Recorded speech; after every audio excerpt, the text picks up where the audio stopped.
Well, welcome everyone to the Koochiching County Board of Commissioners regular meeting for Tuesday, March 21st, 2023. Would you help me open with the pledge, please? Pledge allegiance to the flag of the United States of America and to the republic for which it stands, one nation, under God, indivisible, with liberty and justice for all. Thanks, everyone. Cheers, cheers.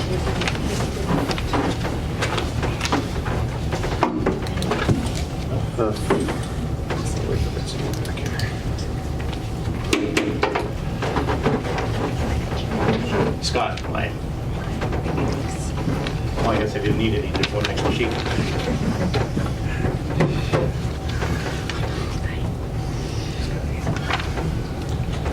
First order of business is to approve the proposed agenda with additions and deletions. We're going to have one deletion is to acknowledge City of International Falls termination of 24-year joint law enforcement lease with Koochiching County. We're going to remove that from the agenda, and we are going to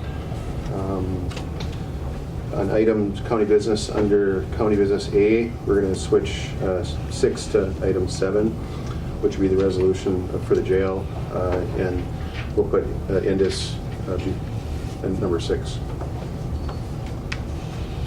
So if I forget, remind me, please. And we'll accept the motion with those changes. I'll make a motion. Thank you, Commissioner Roach. I'll second. Thank you, Commissioner Hill. Any questions on the agenda? Hearing none, I'll call the question. All those in favor signify by saying aye. Aye. Aye. Opposed? And motion carries. Thank you. Next up is to approve the minutes from the February 28, 2023 regular meeting. I'll make the motion. Go ahead. Thank you, Commissioner Roach. Second. Thank you, Commissioner Hill. Any discussion on the minutes? Look good. Hearing no discussion, I'll call the question. All those in favor signify by saying aye. Aye. Aye. Opposed? And motion carries. Financial business. Chair will accept a motion on items A, B, D, and E. To start. I'll make the motion. Thank you, Commissioner Hill. I'll second. Thank you, Commissioner Roach. Any discussion on the claims? Hearing no discussion, I'll call the question. All those in favor signify by saying aye. Aye. Aye. Opposed? And motion carries. The next item is to ratify warrants issued by administration. I can speak to that Thank if you'd you. like. And this is for payment of the courtroom, jury, and gallery seating in the amount of $22,206.70. And also, we had to pay these payment for the courtroom audio-visual upgrades in the amount of $41,520. It had to be paid by a deadline of February 28th for the coronavirus emergency response grant reimbursement.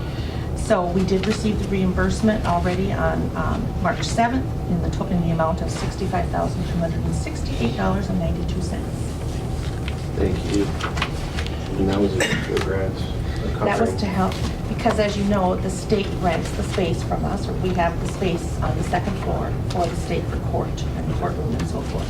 But we're responsible to make sure that we pay for any upgrades. So in that vein, what we did was, Jenny, actually, the former administrator, did get a grant. And so this grant has paid for these upgrades that we're doing. Excellent. Thank you. Chair will accept the motion to ratify those warrants. I'll make the motion. Thank you, Commissioner Hill. I will second. Thank you, Commissioner Roach. Any discussion? Any no discussion, I'll call the question. All those in favor signify by saying aye. Aye. Aye. Opposed? And motion carries. Thank you. The next item is to approve warrant void. Just I'll make the motion. thank you, Commissioner Hill. I'll second. Thank you, Commissioner Roach. Any discussion on the void? Any no discussion, I'll call the question. All those in favor signify by saying aye. Aye. Aye. Opposed? And motion carries. Thank you. The next up is human resource business, and today we are here to approve employment promotion of Carissa McLean to County Veteran Services Officer effective March 6, 2023, and administer the oath. And Janelle? Yes, you pretty much got that summed up there, Jason, or Commissioner Schoblum. So first up, we do have Carissa, and she was promoted as of March 6th for a 4-year appointment through March of 2027. So Carissa will receive her oath of office today. And then, of course, we're looking for that authorization to fill her vacant Assistant Veteran Service Officer position.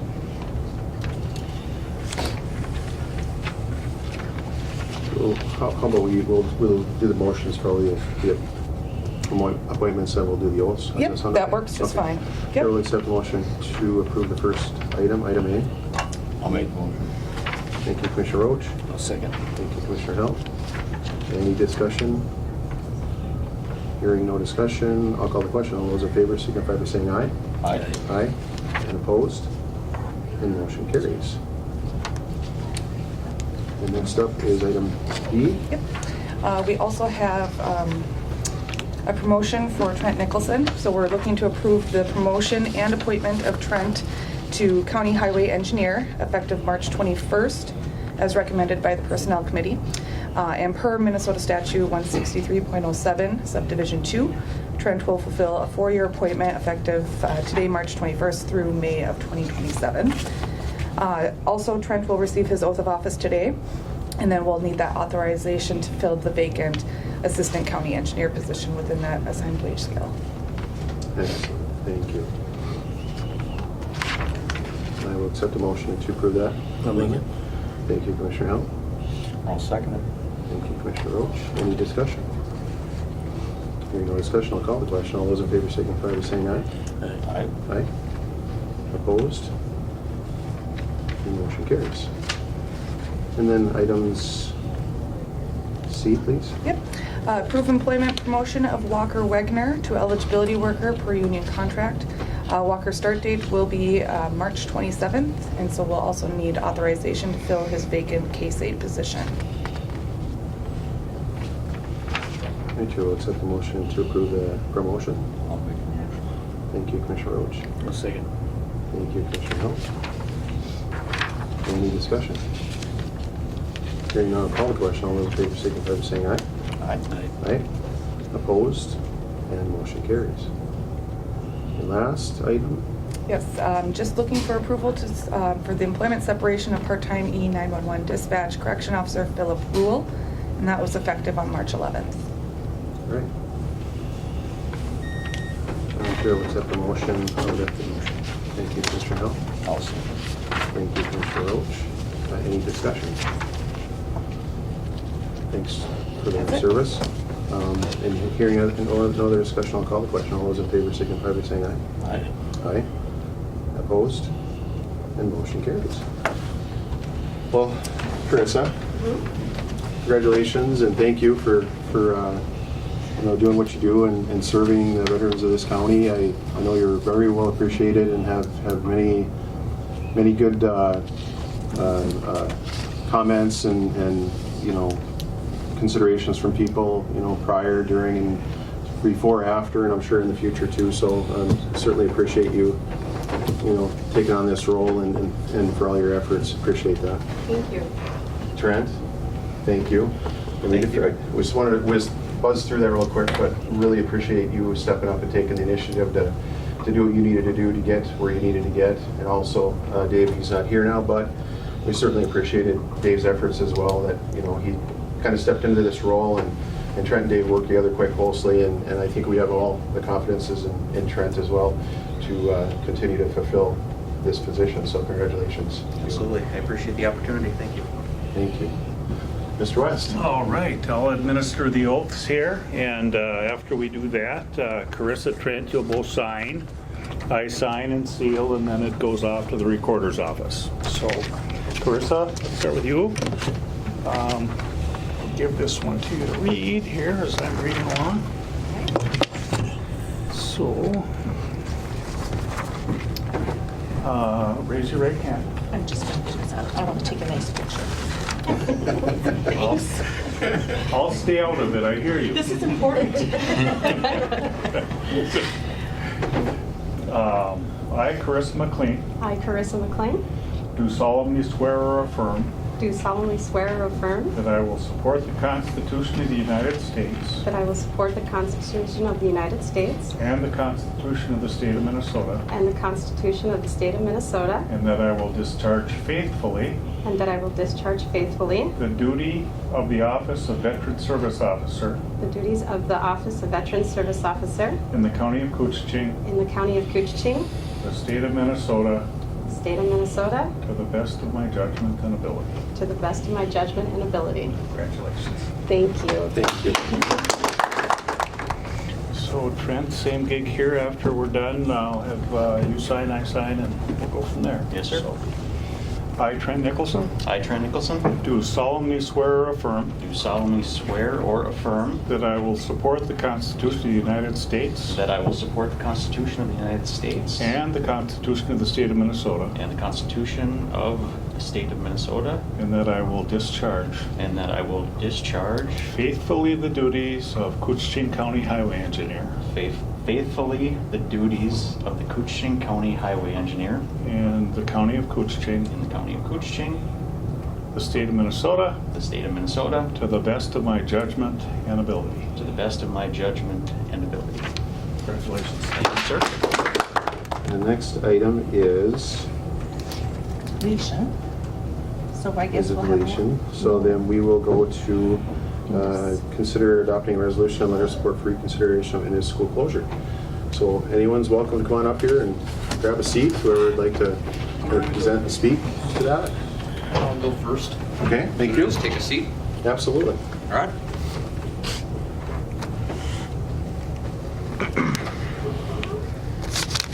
State your name. Yep. Hello, my name is Aiden Smith. I'm an 8th grader at Indus School. I'm here today to ask you for support to keep Indus open for the sake of students who attend Indus with me. So, here we go. Indus is a school of opportunity. Indus offers classes that we wouldn't be able to normally wouldn't be able to do at other schools, or at least not for a while. Such as in 7th grade, I learned how to weld and to plasma cut. I believe in the falls, 9th grade is the first time you're able to take metals class. That is 2 years. That's a substantial amount of time. And yeah. So, and this year let me think. We were learning how to throw clay in arts class. So yeah, and that's just one of the things I learned. I also became a much better writer this year. So anyway, and this gives students a good start to being an adult, which you ask many of the alumni around both the Falls and Baudette and the Birchdale area, and they will most likely refute that evidence right there. And so, not only does Indus prepare us for life, it also is welcoming and a caring place for all types of students and their personalities. Not every kid learns the same way, and the Indus teachers and staff know this. They take the time to work with anyone who needs help. And there's a lot of students at Indus who require a little bit more nudging to get certain topics, such as algebra or whatever, really. And at other schools, it might take a lot longer for them to get a handle of it because there's just other stuff going on, and they very well could fall behind, and that's a serious problem. But at Indus, bullying is not tolerated. Everyone is accepted as who they are, and we are pretty much a family there. Well, that you are. You have a great community out there, and you really do all stick together, and shown by the support, at the hall there a couple weeks ago. It really is a good community. So I really appreciate you coming here and saying that, and we certainly, I can't speak for everyone, but I'll tell you, I certainly support your efforts and to keep things going, and understand that, community is what makes a school too. So appreciate you being here, Aiden. Thank you. Thank you. Thank you.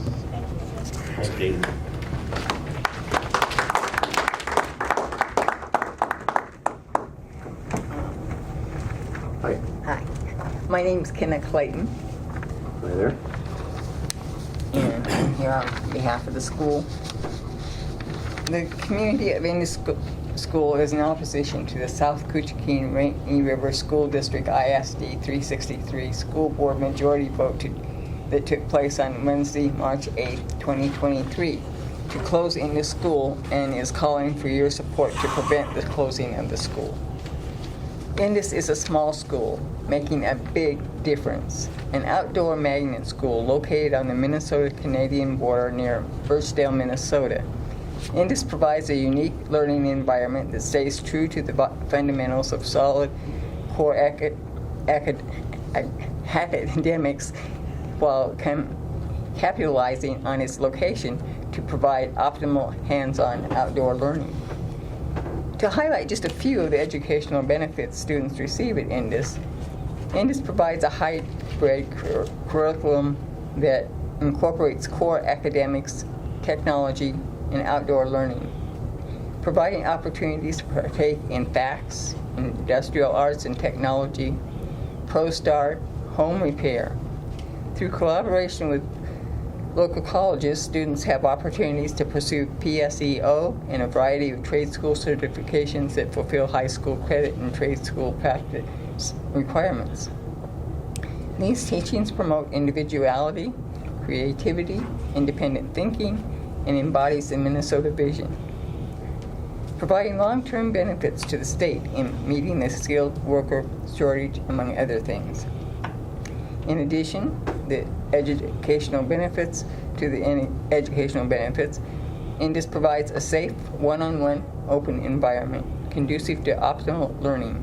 With its small class sizes, Indus provides students with face-to-face education where students' voices matter. The curriculum also focuses on teaching Minnesota history and culture through a variety of speakers and trips and hand-on methods. In a day where bullying, violence, and shootings have become an everyday thing in the school systems, Indus has provided a safe and welcoming environment to staff, students, and community members alike. The Indus community seeks your support to stop closure of Indus School, highlighting just a few of the related facts proposed for the proposed school closing. Indus provides education for students with classes for preschool through 12th grade with 104 students in attendance. The class size and enrollment numbers have remained consistent. The school board of South Koochiching Rainy River School District ISD 363 consists of an unbalanced 6-member board with 4 members from North Home and 2 from Indus, whereas previously the school board traditionally maintained a 3-to-3 split, providing equal representation for each schoolhouse. On February 15, 2023, the school board reviewed information related to the 2023 budget. The adopted budget indicated a shortfall of roughly $354,934 for the school district. The proposed revised budget indicated a shortfall of $940,686. In contrast, the district's projected unassigned funds reserves balance for the fiscal year is $2.3 million. The board was then asked to vote on a resolution directing the administration to make recommendations regarding the reduction and/or discontinuation of programs and positions and reasons therefor. In the week of March 8, 2023, prior to the school board meeting, the school board was presented with material related to 4 proposed options to reduce budgets prepared by the superintendent. The details of those options were given to the board in a packet. The third option was closing North Home, and the fourth option was closing Indus. And it's interesting to note the 2 differences in wording with the proposed savings. For North Home, it said estimated net revenue was $517,000. For Indus, it said estimated net savings was $545,000. Members' involvement on the proposed options. The board members from North Home unprecedentedly requested sheriff's escort prior to the board meeting. evidencing prior intent of North Home board members to close Indus School. On March 8th, at the board meeting, the Indus School was packed with people concerned about the closing of the school. While North Home only had 4 people present, several people spoke up from Indus about their concerns about the school closing. Only one person spoke up from North Home, and he spoke in support of Indus, saying that the Indus community should contact their legislators, which indicates an awareness by the North Home community of the North Home's board of intent to select option 4 prior to the board meeting. School board member Ralph Lewis moved to explore additional options. The motion was denied by a majority vote. Board member Scott Mai requested discussion of options. However, the board members ignored his request and pushed forward with the vote. The school board voted to close Indus School by a majority 4-2 vote, 4 from North Home, 2 from Indus, without adequate time to review the budget materials or sufficient evidence to support their closure. The board considered a short report prepared by the superintendent in its decision to pursue closing the Indus School. The report provides rough calculations per pupil, expenditures, and revenue by school, without an accurate accounting of expenditures and revenue by funding. In contrast, the materials evidence shows $2.3 million in reserve funds and an estimated 4.5 years before reaching its operating deficit. The records lack any evidence related to ongoing expenses to maintain Indus School, such as ongoing utility costs or basic maintenance of the building to avoid a blight case. There is also a lack of evidence related to increased costs to North Home with the Indus school closure, including but not limited to increased transportation costs to bus students from the northern half of the district North Home School. Neither was there any evidence produced on the impact the closure would have on the community. Lacking substantial evidence to support the Indus school closure, that it is either necessary or practical. A public hearing is scheduled for April 3rd, 2023 at 5 p.m., providing the community no time to process the proposal or obtain meaningful input in opposition to the closure. The facts are simple. Indus is an incredible school. It offers students, staff, and community rural education and embodies the Minnesota vision.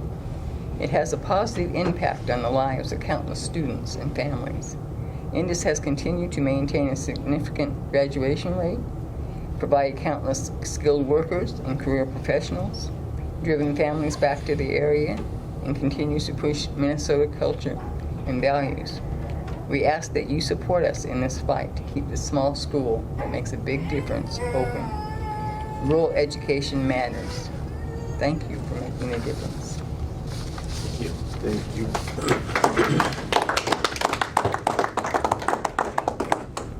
Well said. Hi, I'm Bruce Turbin. Hello, Bruce. Well, this has all been happening so fast. I'm going to just try and speak on how hasty and the excuses and the reasons that they're claiming that they need to close our school and the impact to everybody in the community, surrounding communities, the county. I mean, there's going to be impacts for everybody. We don't know if they have a plan, and is this all going to be left to everybody else to pick up the pieces when this is done. Anyway, they stated in their proposed closing of the school that they didn't come to the decision lightly. They've cited a $400,000 projected deficit and declining enrollment. Stating that they didn't take this decision lightly would imply they explored and exhausted all avenues other than closing the school. I mean, I'm no expert on these matters, but I think coming to such a consequential decision would most likely take longer than 30 days. In most cases, schools put together multi-year plans to approach something so drastic, and literally the first we heard of it as residents was on March 6th. So, I mean, this is really happening very fast, and we don't know why. What is the rush? Hasty decisions are generally poor ones. We got many questions, no answers. I mean, have they looked at the impact this decision is going to have on students and staff and to the local communities, the county, and everyone else involved?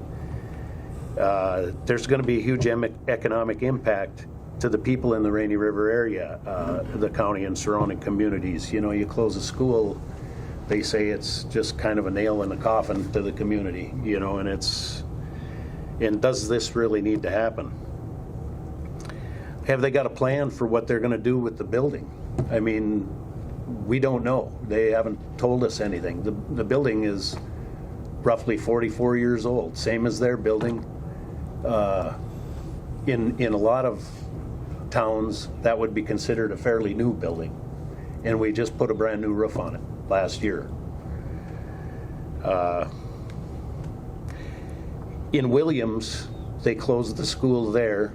The building lingered for years and years, eventually went back to the county, who is now on the hook for the demolition and cleanup of that building, which hasn't happened yet, and I'm told that could literally be millions of dollars. And we don't know what their plan is. I assume they haven't communicated anything with you guys either. It's who's going to bus our students? Where are they going to go? We've done a little study on what a bus route would look like to bring a kid all the way from Clemenson to Northholm, which is, I suppose, where our tax money is still going to go. They would be on the hook for local kids.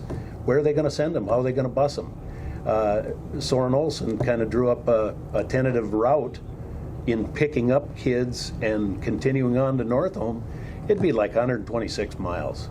It's like you can't bus kids that far, and that's not even reasonable. So who's going to decide how this all works? Where are the kids going to go? You know, they're not giving us any answers.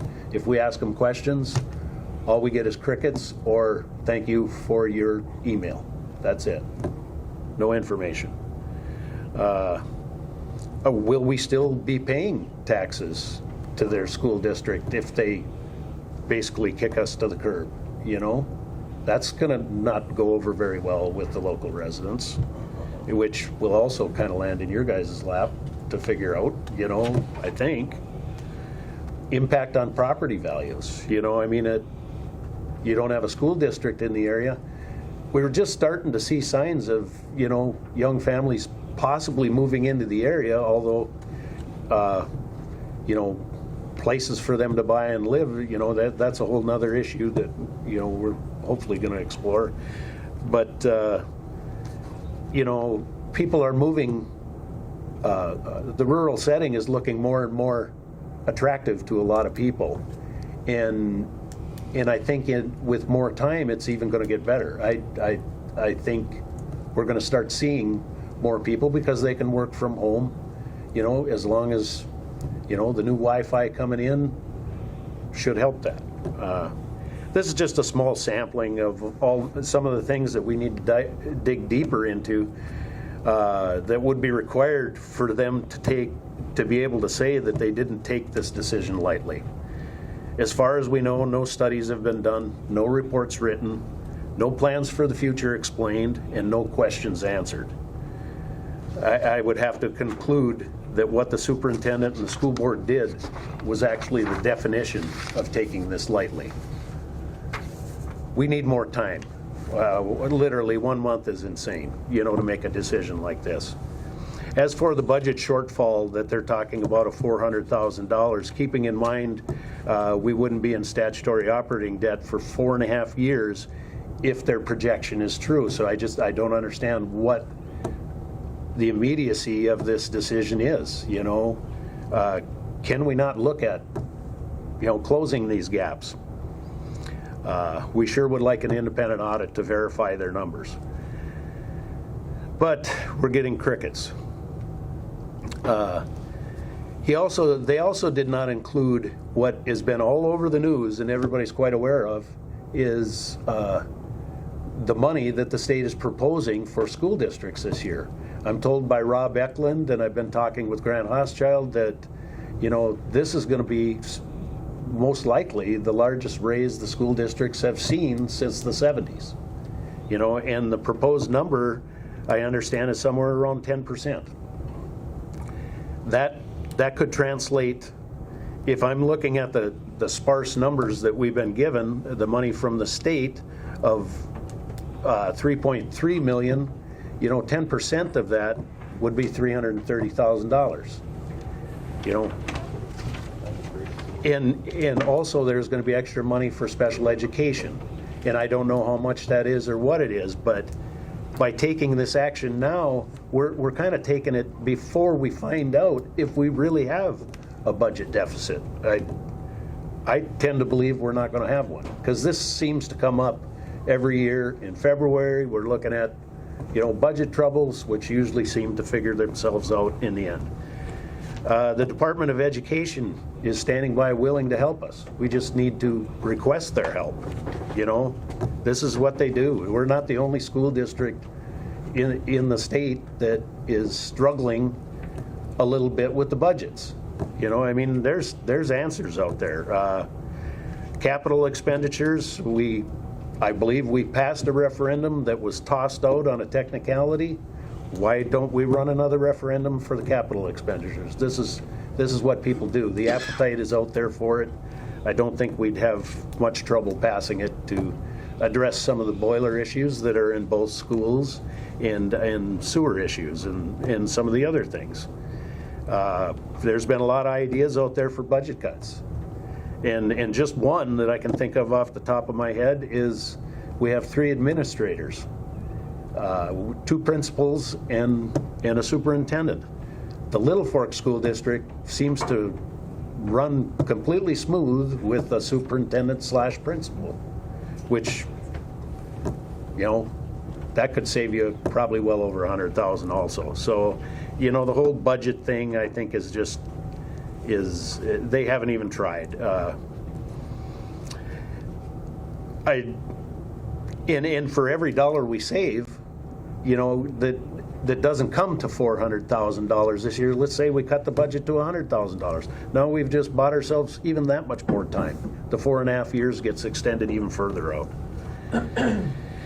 And as for enrollment declines, I just received, we just got some information that we requested from the school, and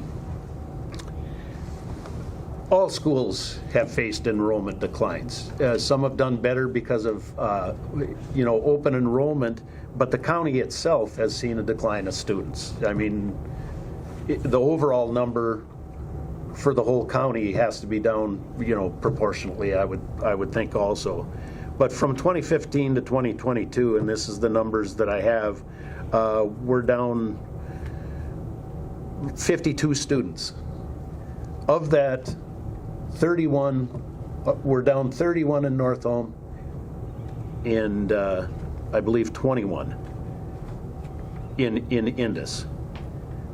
We have been hovering for the last 4 years right around 100 to 105 students, literally down 1 kid in the last 4 years. So, I mean, there hasn't been some drastic change that's happened at Indus that warrants a big panic and alert. In fact, if they would quit doing some of the things they're doing, maybe we could increase our enrollment, you know, cutting programs for the kids, or, you know, and we're going to fluctuate with, you know, kids coming and going with open enrollment.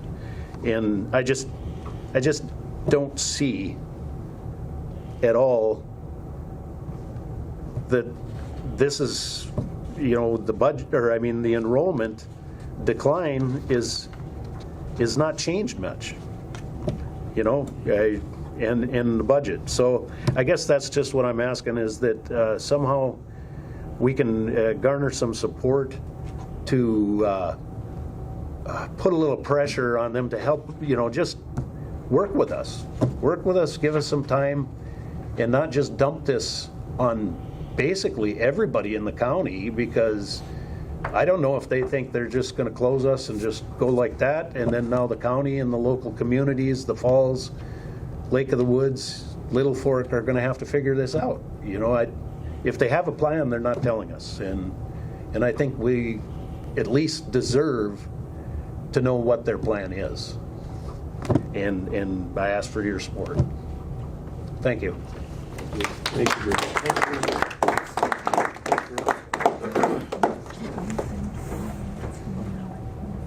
Okay. We're good. Does anybody else have anything briefly to add? Absolutely. Interject a little. Come on up. My name is Scott Mai, and I am a board member at ISD 363.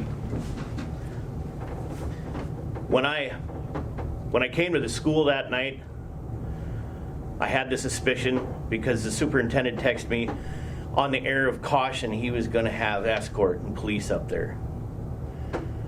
And I knew immediately after the election, when January hit, the old board chair stepped down. Bob Steuben became board chair. That next school board meeting, he said it, and he said, well, I don't know what we're going to do with Indus.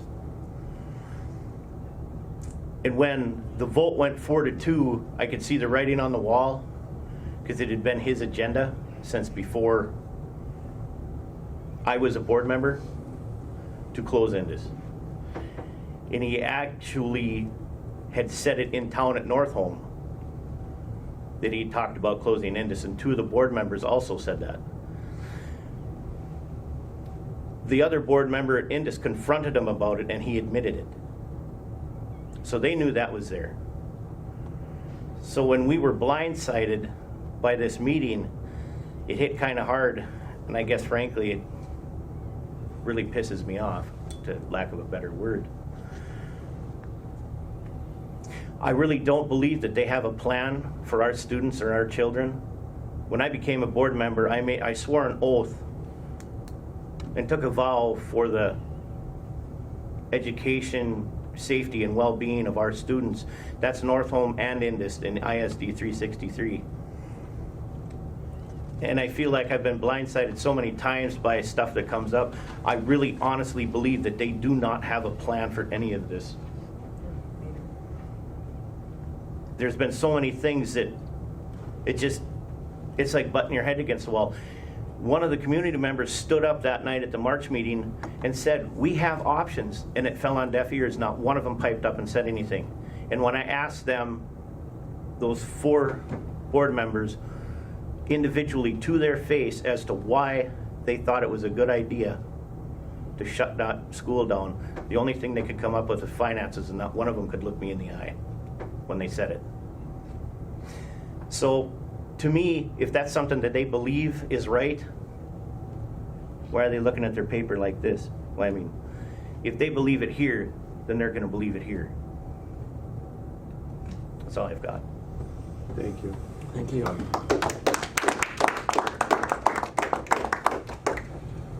I'm just going to say something real quick. I'm a former board member of the Indus School before we built the schools. I was one of the board members that voted to build both the new Northholm and the new Indus School. And back then we were facing issues also. And most of our issues evolve around having enough students within the district. As Dennis can probably tell you, there's a lot of money in the county that can be funneled to the school district, and it is being funneled. I don't think it's just a money issue. Not Dennis, I'm sorry. But anyway, I think, yeah, I'm getting old. But anyway, the problem is students, okay? This SOS program that the board is proposing, basically the idea is to free up some land so we can get other families to move out of the cities. We're trying to develop internet into our community, which basically people can get a livelihood some other means, and they really can. And Paul Bunning is doing a big job out in our direction. A lot of new things are coming up towards the internet. People want to move up here. There's no land available hardly in our school district because all the landowners, basically the hunting groups, the farmers, the loggers, nobody wants to free up a single parcel of land for a home builder to build a home. Okay, one of the proposals that I was involved with was basically a plan where the home builder would have a place to build a home if that landowner who owns maybe 900 acres, frees up 5 acres, and be guaranteed to build a home on that and live there. And then the county would give them basically a tax rebate, because now the county's going to get probably $1,000 a year taxes, rather than if it's farmland, you're probably getting $2 an acre. And that's what this SOS program is about. And so I'm hoping that we can delay this thing, and the county board supports the SOS program. And I know that all the members, and I've talked to some of the county members about it too, I think we need to get more people in those rural areas. It's a people issue, not just a money issue. And we need students, so thank you. Thank you. Well, I think moreover, I think what we're looking here is, is to kind of, for lack of a better word, to buy a little time to have some more discussion on some of the issues. And I know it's a kind of a shot right to the gut when it happens very quickly like that. And I respect people's decisions as well too. But I also think this really could deserve further discussion to see. It is a community. I know I didn't hear anybody. You have staff out there too that obviously that are here around 2025, give or take. There also that would be affected by this, along with the 104 students. So that's also a consideration to the community as well. So, does anyone have anything else that they'd like to add? We just a couple more minutes, and we'll have to move on. But Sorry, Nathan. No. I've been called. Other things. No worries. okay, Dennis. Well, up for consideration therein is consider adopting a resolution and letter of support for reconsideration of this school closure. There was a minor change. Excuse me, Mr. Yes. Chair. What they're actually asking for is adoption of the resolution, Yes. not the letter of support. Okay, resolution, excuse me. This was prior information. Okay. A resolution and strike letter of support. So consider adopting resolution for reconsideration of into school closure. And we just had just a minor adjustment at the end of the resolution. Very minor. I've talked with the folks. They seem to be okay with that, and I've showed both Commissioner Roach and Commissioner Hell. So I would entertain a motion to consider adopting that resolution. I'll make it. Motion. Who wants it? Doesn't matter. I'll second it. Commissioner Roach. Thank you. Commissioner Hell. Thank you. Any discussion? I think we need a school. School should stay open. I agree. We need more time for sure. Yeah, we need time. I mean, we can't just do it, not in 1 month, I don't think. We need more time. Thank you. Thank you so much. Great. Anything further? Thank you all for showing up here today. And Thank you. Taking the time. Just for a little side note too, is the community building was full. They had great food, great people, and there was lots of folks out there in support. They were very organized with their discussion and with their plan moving forward. So that was really cool to see that. So that doesn't always happen. It was actually an action plan that was actually moving before people got there even. So very good to see that. Yes, sir.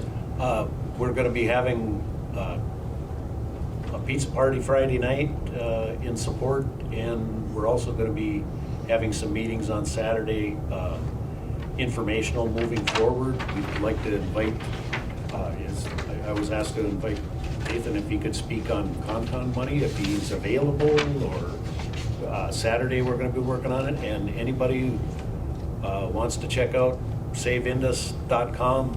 We have a website with more information.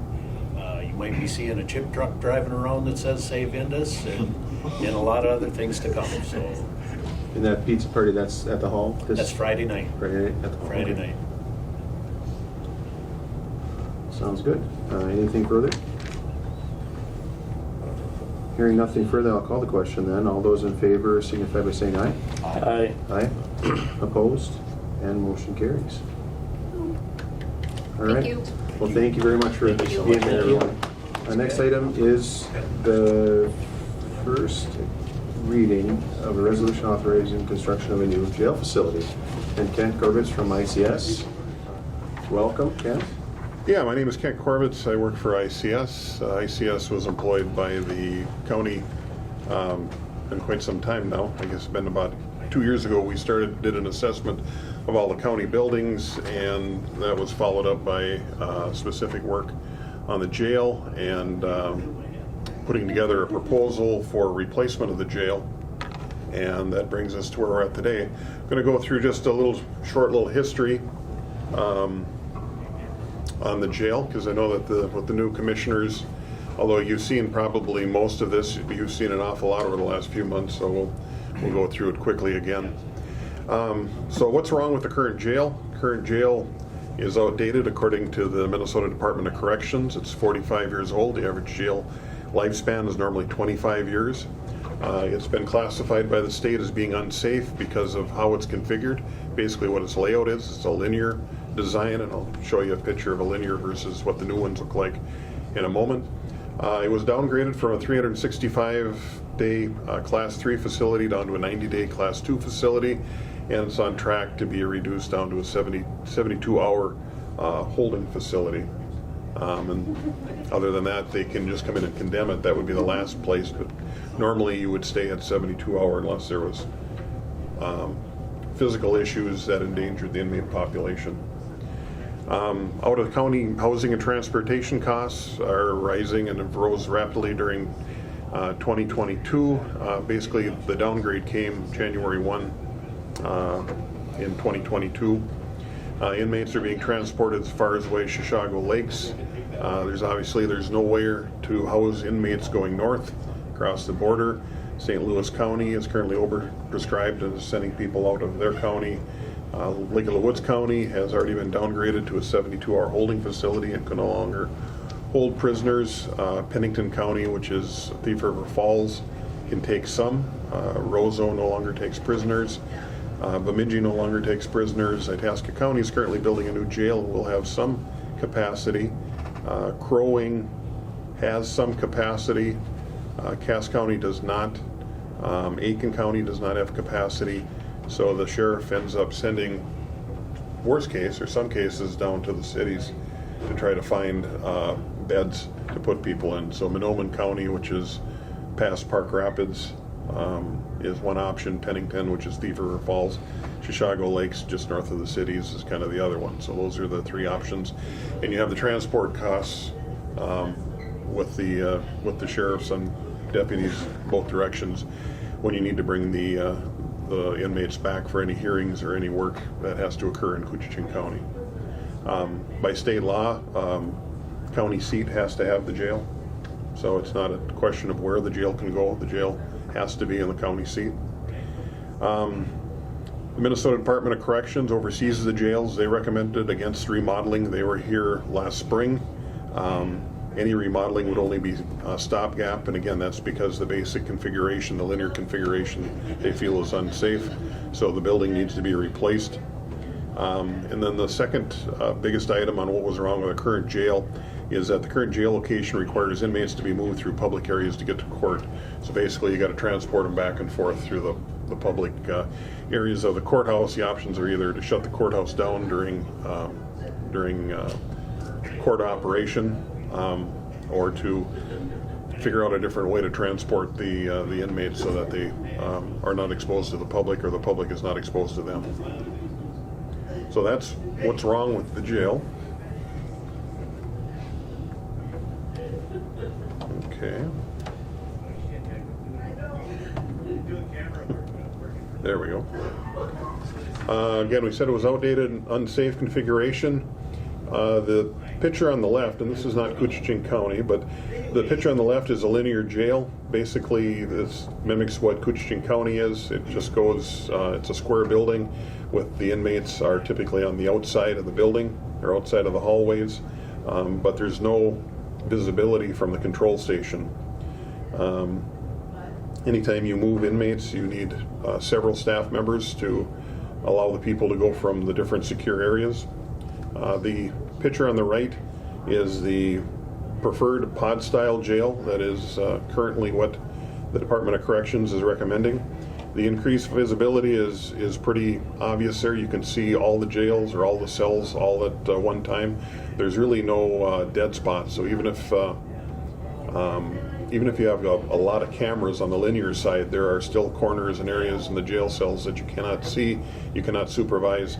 In the new pod systems, you can basically see into every cell 100% of the time. It makes moving inmates more secure and more effective because it takes one officer to move the inmate. The other officer can remain in the control area and can control lockdown, control doors, etc. Just a little bit of a bigger view of the pods. Again, the increased visibility makes inmate transfer safer, reduces claim potential. Insurance companies change the insurance when you change from linear design to a pod design, again because of the number of incidents that have happened in the linear design ones. Improves efficiency to distribute food and medicine. It also improves classification, gives you more options in terms of how you split your inmate population up. Linear jails, like the one that was built here in '79, really was designed for primarily a male audience, but over time things have changed, and there's a lot more female inmates now, and there's also the different divisions of the male and female population that the courts require that they have proper treatment. Jail Oversight Committee was formed. The committee always consisted of 2 county commissioners. Originally it was Commissioner Pavlock and Murray, then it was Pavlock and Schoblum, and then now Schoblum and Hell, along with Sheriff Hedlund, County Attorney Nagloski, County Administrator Herman or Zarin, Police Chief Kostyuk, and Buildings and Ground Supervisor Tweed. Jail Administrator Geis, Chief Deputy Fromke, and the court administration have also been present as needed. The first thing the committee did was look to potential partners, Lake of the Woods County and the High Falls Police Department, and then a review of each of the 3 existing campus buildings, the Law Enforcement Center, the LEC, the traditional county courthouse, and the judicial building, to see how they were being used, what their greatest needs were, and if there was options to use that space more efficiently going forward. As the last new county building, the LEC needs a role to meet the county space needs going forward, so that's also been considered by the committee.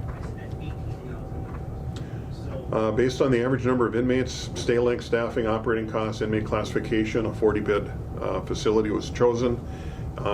If you go to 41 beds, you have to put on an additional officer on each shift. So that's looking at operating costs going forward, because you have your capital costs that are up front that you pay, but then depending on the design and how you have it set up, your operating expenses actually exceed your capital expenses by quite a bit over time. So you want to make sure when you design that you're designing to minimize your operating expenses. The new jail would be sited just to the east of the judicial building, actually just outside the windows here to the left, allowing inmates to attend court with no exposure to the general public. If the City of International Falls wish to remain in a joint law enforcement center, discussions on costs or renovation of existing space or new space would it be necessary. Reevaluation of the existing 22-year-old lease was needed. City of International Falls has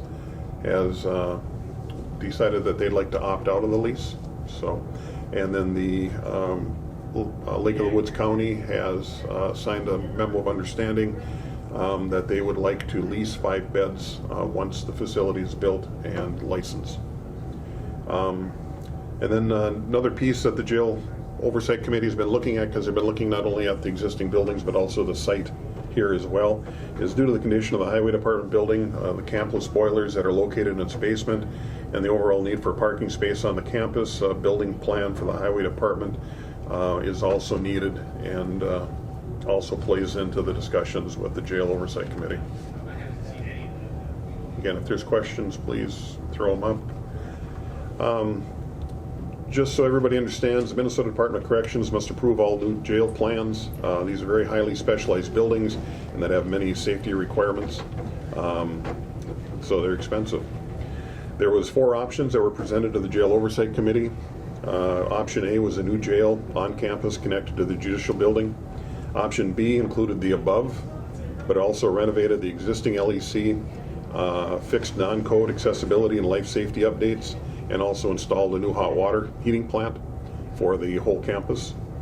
Option C was an upgrade above B. It also includes HVAC upgrades, which would include air conditioning and electrical system upgrades for the existing campus.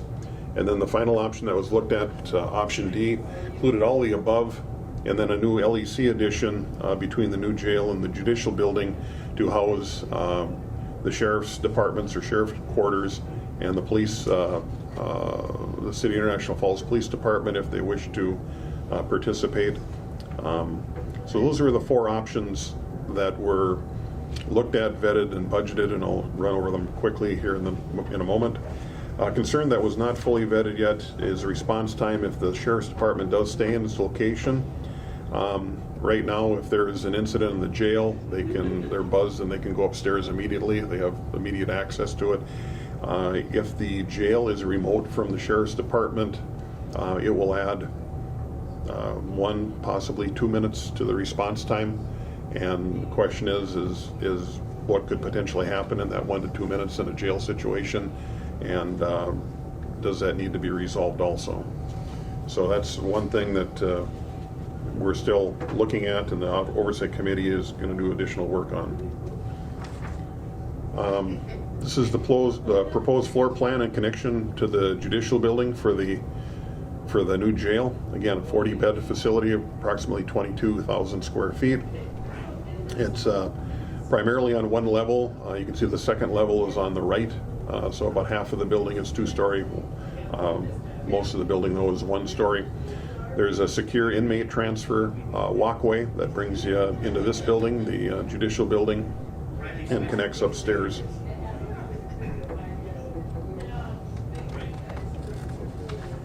The overall site plan, to give you an idea where the jail would be located, it would be off to the east of this building. I don't know if folks recall, there was 7th Avenue that went through. 7th Avenue was abandoned about a half dozen years ago. And there's still utilities, though, that run underneath that. So there needs to be consideration of the placement of the building so that there's not excessive costs of replacing utilities. The law enforcement center is in the yellow on the left. And again, it's the question is what the sheriff's quarters and responding to an issue in the jail and going across through the courthouse, particularly at night or on weekends when the courthouse is locked out. Do they go outside? Do they go around? Again, it's a question of response time and what could happen in that minute or two that they could be delayed in getting to the jail if needed. Option A came with a price tag of $19.5 million. We'll get into that a little bit more. But again, this was the overall piece, and it was primarily just the jail construction. So it's a jail construction and the connection to the existing jail, minimal renovations or minimal changes to anything else on the campus. These were the estimates that were put together. Construction costs have accelerated substantially. I looked back, there was a jail that was built in Wisconsin just 4 years ago. It was completed at $365 a square foot. These estimates have been made in the last, and they were actually verified last week. We think this is where it's going to be at until it's actually out and it's bidded. It has to be bidded as a public project. We're not 100% sure, but based on the information that we have, this is what our best estimates are that it will be at. We have seen some pricing come down on materials in the last 3 months. We're hoping to see more, but it's been a pretty wild ride the last 2 years in terms of pricing. So we want to make sure that we're giving you as accurate as number as possible and a number that's not going to come in and lowball and surprise folks. The LEC improvements, there's 6,000 square feet there. That $75 is basically just to paint, refresh, redo the ceilings, and do some work in the bathrooms, in the locker rooms.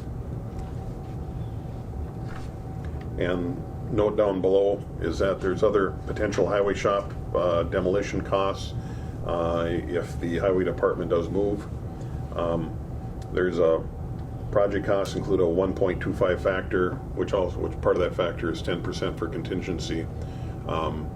As you go farther into budgeting, as we get closer to actually bidding, that contingency number typically drops from 10% down to 5%. And then inflation, this is for 2023 numbers. It would take, typically a schedule would be, it takes about 6 to 9 months for jail plans to be developed. You got to go out, you got to get electrical plans, plumbing plans, heating and ventilation plans, in addition to the building plans themselves. They all have to go down to the state of Minnesota, have to be approved not only by the State Building Association, but also have to be approved by the Department of Corrections. So we would anticipate if this recommendation is approved, that we would potentially be going out for bids in late January, early February of '24. And then once bids are open, that's usually within a month. Once bids are open, we would break ground spring of '24, which if it's like this year, it'll be June. And it'd take about 22 to 24 months for construction. The other options that were studied, again, option A was the recommended option.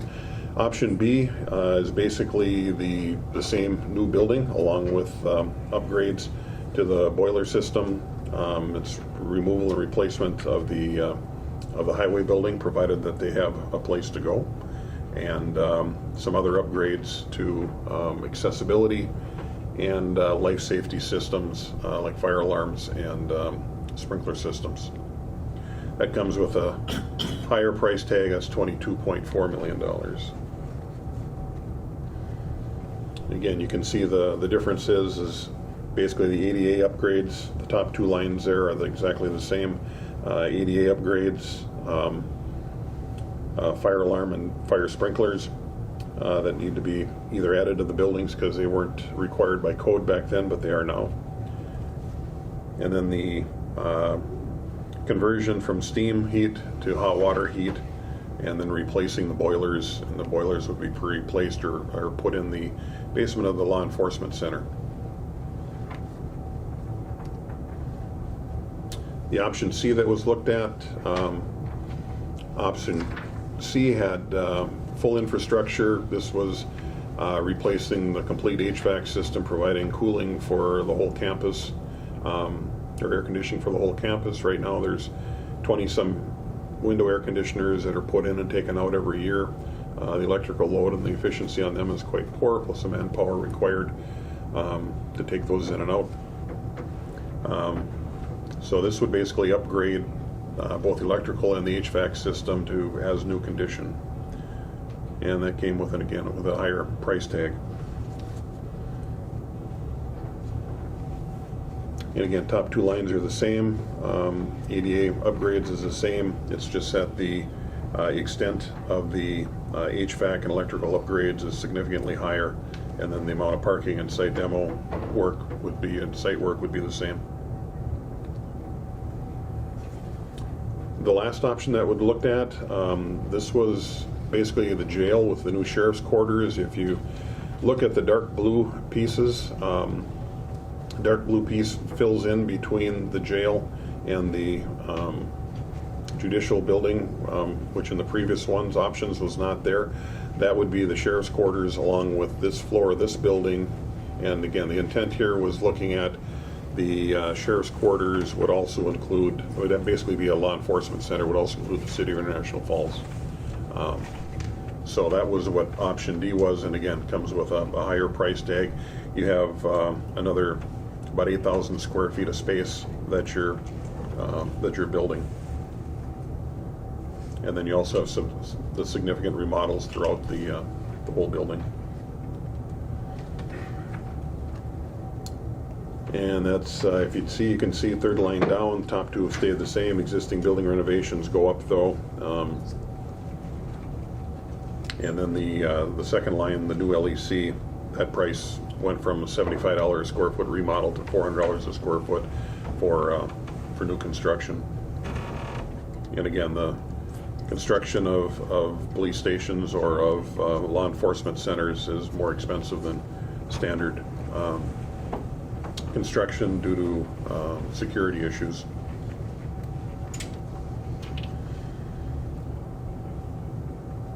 The board last June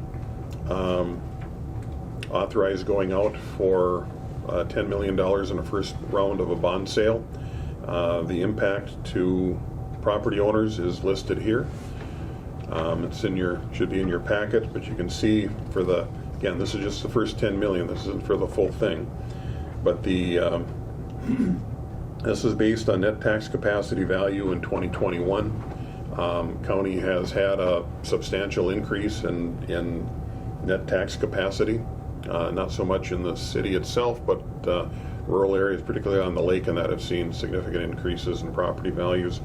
So the impact so if the net tax capacity went up, just as an example, 10%, the cost to a resident who has a $100,000 house, his cost would go down by 10%.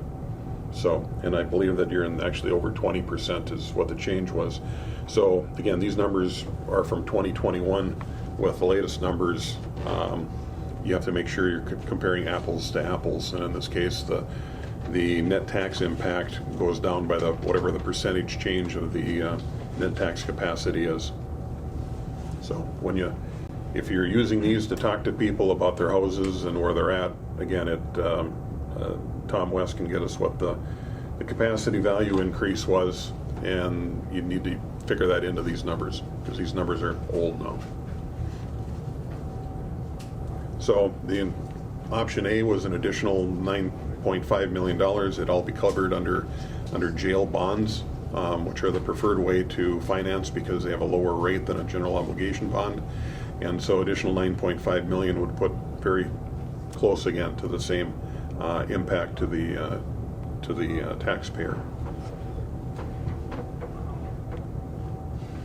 One of the reasons that the commissioners decided to go out early was to take advantage of the low interest rates. Actually, the bonds have already been sold.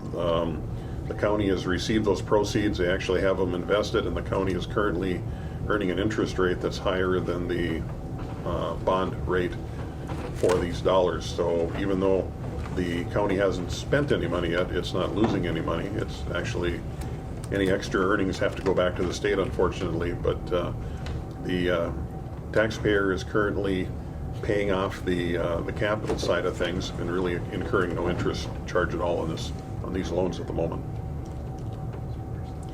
So what do we do if we choose to do nothing? And that's certainly a choice. Decision not to build a new jail. What will it impact? There's still an estimated $5 million in capital in the existing jail that's required to bring it up to the standards of the Minnesota Department of Corrections. New windows, doors, security. There's some fractures in the exterior walls that need to be repaired. Even doing that, a change in category to 72-hour holding facility is still only delayed. It may be delayed 3 to 5 years. They're not sure. They don't tell you. They just they notify you when the letter shows up that you've been changed, and they typically give you 6 months to make that change. County liability increases. Again, the linear jails have proven to be problematic in terms of inmates harming themselves and of issues between inmates, and because of that, the counties that have those jails are being penalized by the insurance companies. Increased maintenance costs. Again, you have a 45-year-old facility. It just happens over time. Increased transportation and staffing costs. This is where it really gets ugly. This could be literally $1 million a year moving inmates across the state. And again, if there was other capacity close to Koochiching, it would be worthwhile to look at, but you're looking at a minimum of 2 hours one way, and by the time deputy comes in, gets ready, they load, they transport, they do the paperwork on the other end, and they come back. Even if it's a 2-hour drive, it's a 6-hour, if not higher, time length that you're paying, typically overtime for those, because they're off-duty deputies that are doing that transport service. And then the capital cost of a new facility will increase every year. This year would have been a great year to be opening up a jail, because opening up right now would be 30 to 35% cheaper than it would be starting to dig right now. And that's unfortunate, just the economy and just where things have gone in the world the last few years. So this is an excerpt, and I won't read this. It's just an excerpt from the Minnesota Department of Corrections letter, which lists the reasons why they changed the classification and why the decision was made to go to the 90-day lockup. Just in case people are asking why, there's nothing the county can do. It's in the hands of the Department of Corrections.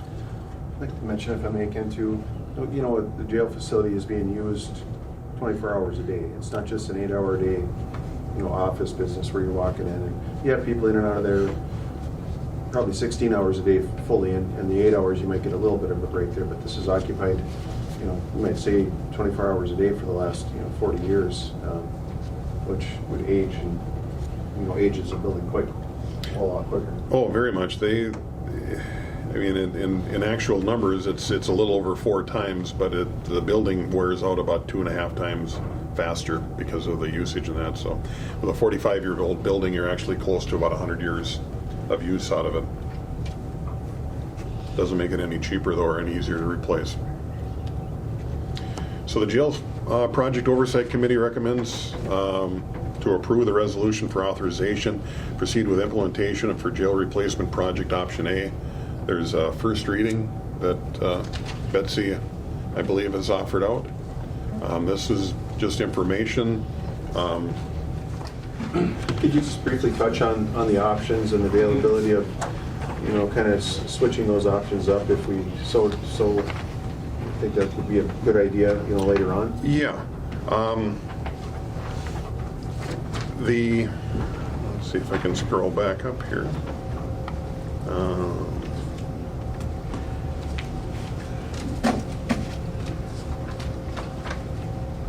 No, it's not gonna. Let's see, there we are.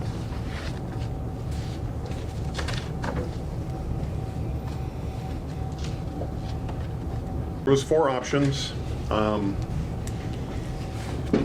And again, because of the price environment that we're at, normally we can project pretty much within about 2 or 3% of what a project is going to cost. That has not been the case over the last couple of years. So because of that, we've made sure that we've put in enough of a buffer to make sure that if we tell you it's going to be $1, it's going to be a dollar, or it's going to be less, but we don't know how much less. This facility has needs, as does every facility, every building. I mean, the day after it opens up, it's depreciating, and there's things that are going to go wrong with it. But there's some specific items, particularly the boilers, which are part of option B. The boilers exist currently in the basement of the Highway Department building. The boilers were put in the early 80s. They're fairly low efficiency. They're also steam boilers, which require you having maintenance staff that have a steam license to operate them. If those boilers are replaced, or when they're replaced, they should really be replaced with hot water boilers. It's a lot easier to find someone to work on them. I believe now they have to bring folks from Duluth up anytime that boiler work is required, where if you went with hot water, the licensures and such allow people in town to work on those things. So that's probably the biggest piece. There's also, anytime that you do projects like this, if you're going to, a real simple example is if you're going to have a new light fixture put in, it costs $100 to call an electrician and $100 to have them put it in, so it's $200 to do one light fixture. If you're doing 10 light fixtures, it's $100 to call them, and then it's probably $20 a fixture to do. So you're basically getting those fixtures done at a third of the cost. So you want to make sure that you look at where you have efficiencies, and things like putting in mechanical systems are one of those things where anytime where people have to mobilize, where they have to bring specialized equipment in, you try not to pay for that twice if you don't have to. Again, it's all based on funding and availability of funding and that, but there are some basic needs that are, you know, again, the LEC is 45 years old, but the heating plants really needs to be taken a look at. And then again, whether or not there's, you want to take a look at your bathrooms. None of the bathrooms here are ADA compliant. They were all built before the new standards and that went in. If you do any remodeling at any time, you're going to have to bring those up to code. So one of the things we have to be careful of is anytime that we're doing work on a building, we have to make sure that we're not reaching a point where the code requires substantial additional work. Now on the flip side, the county also has a risk in that it's non-compliant. Public buildings in particular need to be compliant with ADA rules, and it puts the county at risk. Or there has to be very special conditions set up so that if somebody has those needs, that the county is taking care of those people. So it's anytime you're doing a project like this, and again, you're doing new construction, which is nice and clean, but if you have plumbers and the rest of them here, having that work done at the same time is usually much more efficient than breaking that out as a separate project. So the 2 locker rooms that are in the LEC, again, are non-compliant. The bathrooms that are both here on the north corner and also upstairs by the courts, none of those are currently ADA compliant. So those are ones that you really need to take a look at. This building wasn't required to sprinkle this building when it was built, so there's no sprinklers in this building. If you're, again, these things tend to build on themselves, but if you're replacing lighting because the lighting is shot, you're going to go to high efficiency lighting. If you take the ceiling down, that's the time to put up things like your fire suppression systems, because you already have your ceilings down, because you wouldn't want to have to do that separately. So it tends to feed on itself, and you got to cut it off somewhere. But you want to take a look at what the pieces are that you have to do and that you're going to have to do at some point in the future, and which ones make sense to do now. Electrical feeds. You have 2 electrical feeds into this campus, one coming from both sides. One's from 1930 something, I believe. If you've been down in the basement, and if you looked at some of the switches and stuff, I mean, they're literally 100 years old. Electrical equipment that's 100 years old typically isn't as safe as it should be. And if those areas aren't sprinkled and they're not properly fire protected, then you're kind of wondering at what point does we really need to do something. So again, you need to balance, again, how much you can spend, should spend, but you want to look at good efficiencies and make sure you're doing the things. Usually the biggest thing is you want a roof over your head that doesn't leak, you want walls that don't fall down, and you want electricity to come on when you want it to come on, and you want your heat or cooling to come on when you want it to come on. Those are kind of the basic necessities that you want to try to take care of in these bigger projects. If you have the extra dollars to make things pretty, that's wonderful, but you want to make sure that the basics are completed and completed properly. And again, there's always an end that you can only go so far before you have to say, well, so again, this was just option A. This was just building the new jail. It's really what's required by the state. It's what the commission has said or what the board has said from day one, which needs to be replaced. It has to be built in the county seat, so it has to be in the city. Because of the risk and the issue with transfer of inmates, putting it next to the judicial center, next to the courts, makes the most sense. So that's where it's located at, and we've tried to make that as efficient as possible in terms of its long-term operations from a cost standpoint. So again, the upgrades, whether it's option A, B, or just parts of them, or C, is really up to the board and where the board thinks the dollars should be best spent. Because again, there's other needs throughout the county besides. Anything else, Jason? Is there any particular items?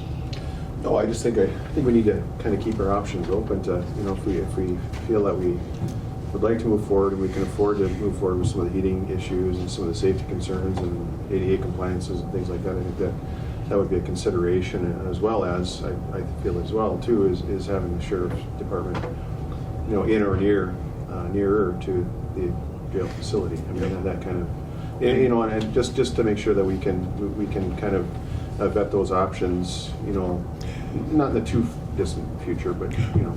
Well, usually the best way to do that is when the project is being bid out, you can design and start alternates. So an alternate could be also replacing the heating system, or it could be replacing the fire suppression system.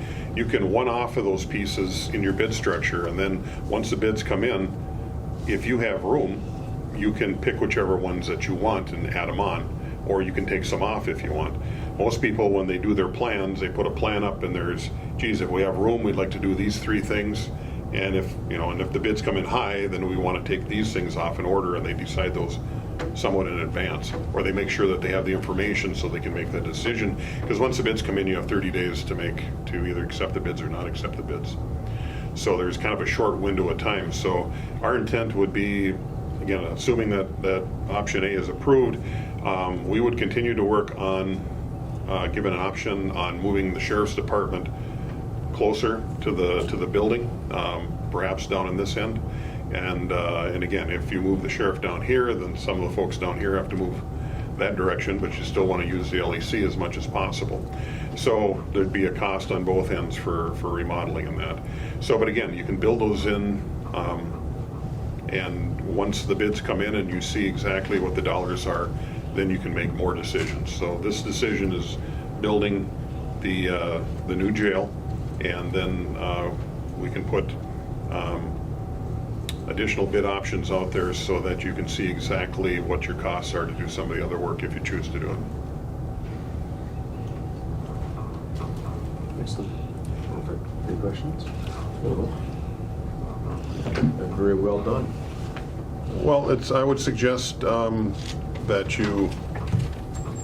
I think this is all good information for the public. You might want to post it on the website with the minutes of the meeting, so if other folks are interested, that they can take a look at it.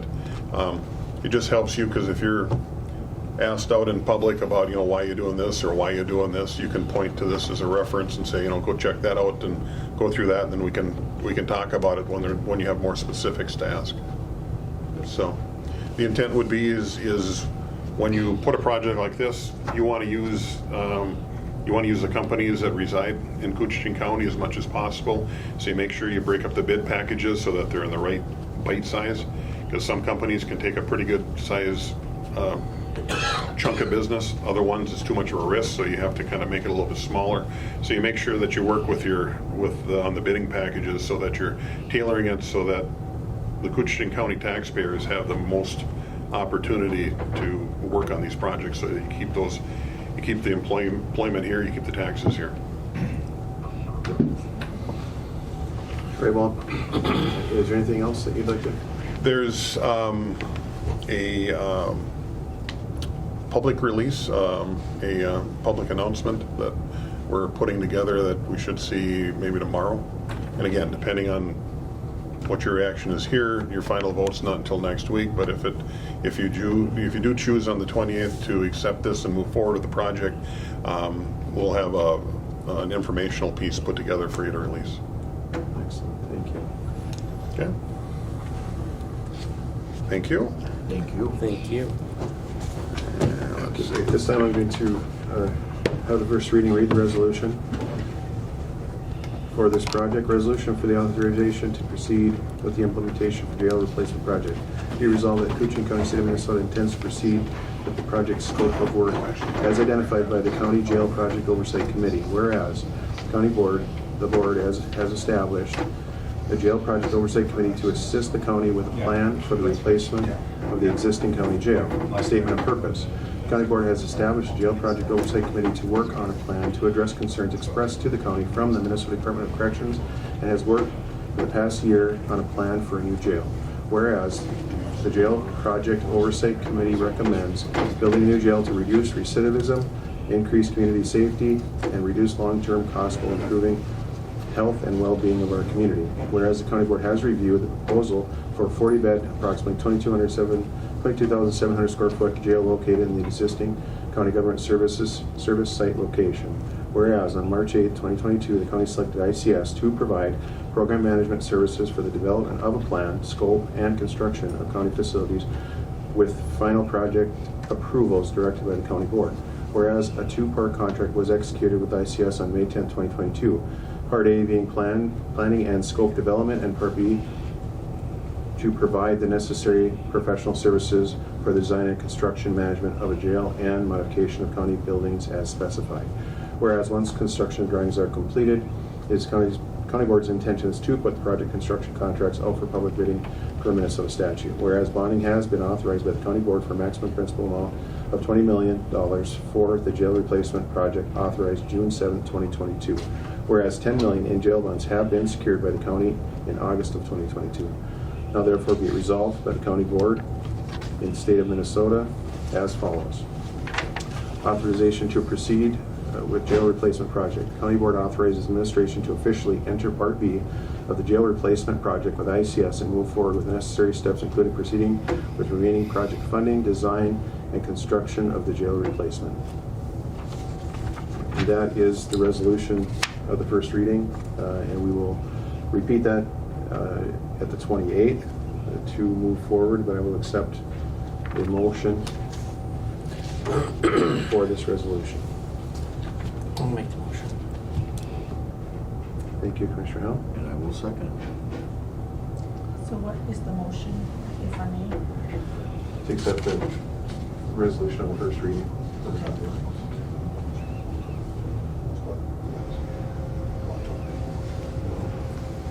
That was Commissioner Howell, correct? Yep. And Commissioner Roach. Any further discussion? Thank you, Ken. Taking the time. Thank you, ICS, for putting all this together, and we'll be working together in the future, kind of rolling this out and steady as we go. So appreciate it. Thank you. Thank you. Any further discussion? Hearing none, I'll call the question. All those in favor signify by saying aye. Aye. Aye. Opposed? And motion carries. Thank you.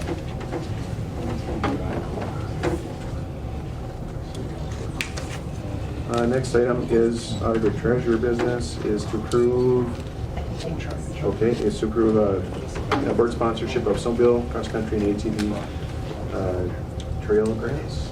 Yes, this is an Yes. annual thing that we do, and the board sponsors the existing snowmobile, cross-country, ski, and ATV grants for the respective clubs. And it's at no cost to us, but as sponsor, the county is accountable to the state for expenditures charged to the state grant and aid programs, but sponsorship does not require financial support or liability for costs from the county. So all the work that gets done, and all the trail improvements and maintenance and all that stuff is, that goes through the auditor Through treasurer. these grant programs, and it goes through the auditor treasurer's office, yes. Excellent. Thank you, Betsy. I'll accept the motion to approve the sponsorship. I'll make a motion. Thank you, Commissioner Roach. I'll second. Thank you, Commissioner Howell. Any discussion? Hearing none, I'll call the question. All those in favor signify by saying aye. Aye. Aye. Opposed? And motion carries. Thank you. Next up is sheriff's business. Hey, Karen. Hey, how's it going? Doing well. How are you doing? Good. Find out. Step and a half. A bit worse. And we were going to ratify the purchase of replacement transport vehicle. Yeah, so that we're getting a new transport, well, not new, but used from the Missouri State Highway Patrol. So we called them, let them know that we're gonna come pick it up. So once they clean it up, they'll get a hold of us, and then we'll fly down and get it. Okay. And it came in a little bit cheaper than we thought, and we got a better insurance deal than we thought as well. Oh, We're going to see. Yeah. So, and we were going to, I think it was going to be able to have a contingency for the difference. yes. Yeah, we were projecting, I think, a 24. difference of about 6,000, but it actually ended up being a lot less. NCIT gave us way more than what we Yeah. thought they would give us for this vehicle that they totaled. And they've already paid us for it. Yeah.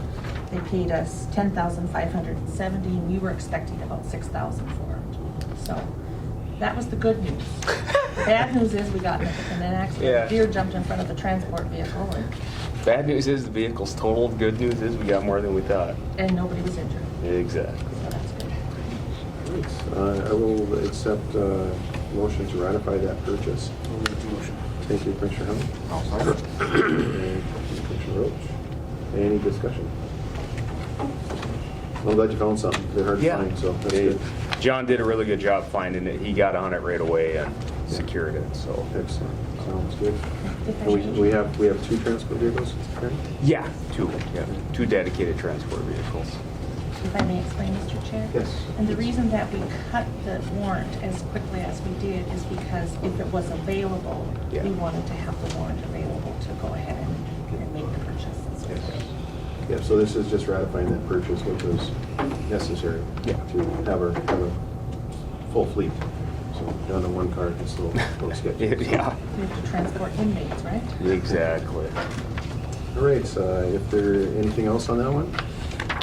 I don't think so. All right, if there's nothing else, I'll call the question. We have a motion and a second. If there's nothing else, I'll call the question. All those in favor signify by saying aye. Aye. Aye. Opposed, and motion carries. Thank you. Next up is to adopt a resolution approving the Master Joint Powers Agreement with Bureau of Criminal Apprehension. Yeah, and these should have been included in your packet too. I'm not sure if you read them. I didn't read them word for word myself, but I did send them to the county attorney for his review. These are 5-year agreements. They're standard agreements with the state. Essentially, it allows us access to the criminal justice data network. We pay the state about $1,600 per year. The cost hasn't changed, so it's just a standard agreement. The county attorney reviewed it. He didn't note any changes, anything of concern. And I believe, I'm not sure, does this agreement cover the county attorney's office as well? Betsy, I think it might.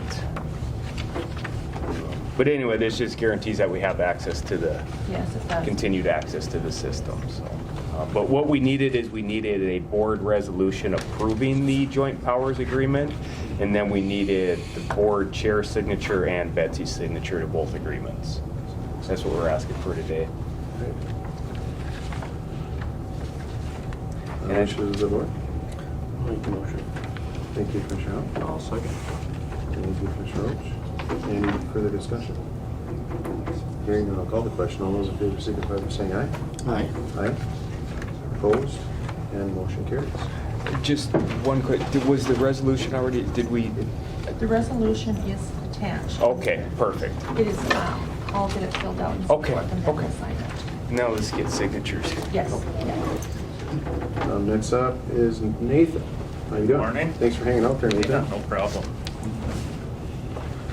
Noxious weed notice. Yeah, so this is something that we have to do on an annual basis. We have to publish this in the paper by May 15th of every year. Just gives everybody notice that they're to control noxious weeds on their land. So we'll put this in the papers and we'll post it online. So it just needs the county board chair signature on it, so. All right. Wishes of the board. Here, sir. Thank you, Commissioner Howell. I'll second. Thank you, Commissioner Roach. Any discussion? Hearing no discussion, I'll call the question. All those in favor signify by saying aye. Aye. Aye. Opposed? And motion carries. Stick this in my document. And then we're going to consider a partnership. It's something we discussed a little while ago. Yeah, so this is a little bit of an update on something that the board has heard a couple of times now. So it goes back to the Conservation Fund buying those former potlatch lands in all the counties in Minnesota. There's still they still retain title, the Conservation Fund, that is, to approximately 2,000 acres here in Koochiching County. We went through an exercise with the DNR because the Conservation Fund has made it known that they want to return that.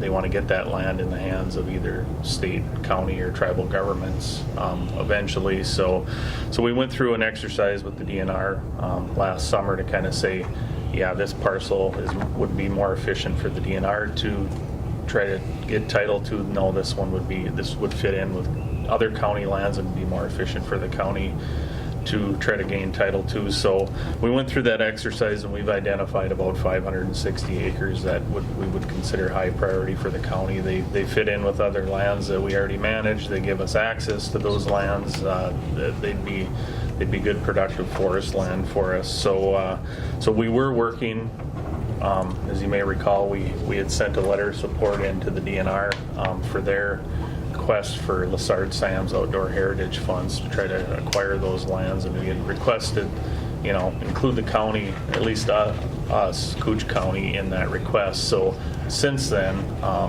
the Northern Waters Land Trust, which traditionally their footprint has kind of been down kind of in that Hubbard, Becker, Crow, and Cass County area. They've actually stepped forward, and with conversations with the DNR, they're a nonprofit that other counties have worked with in the past to acquire land. So the way this would work is if we join this project, Northern Waters Land Trust would seek out and submit that grant proposal to the Lessard Sam's Council on behalf of any of the counties that are looking to join this. So it'd be kind of a one-stop shop for all the counties, and they would run that project or that bigger funding request in parallel with the DNR's request. But Northern Waters Land Trust would handle kind of the business end of things for the counties, and then if they were successful in getting that award from the council, they would acquire those lands from the conservation fund, and then they would immediately deed them over to the county. So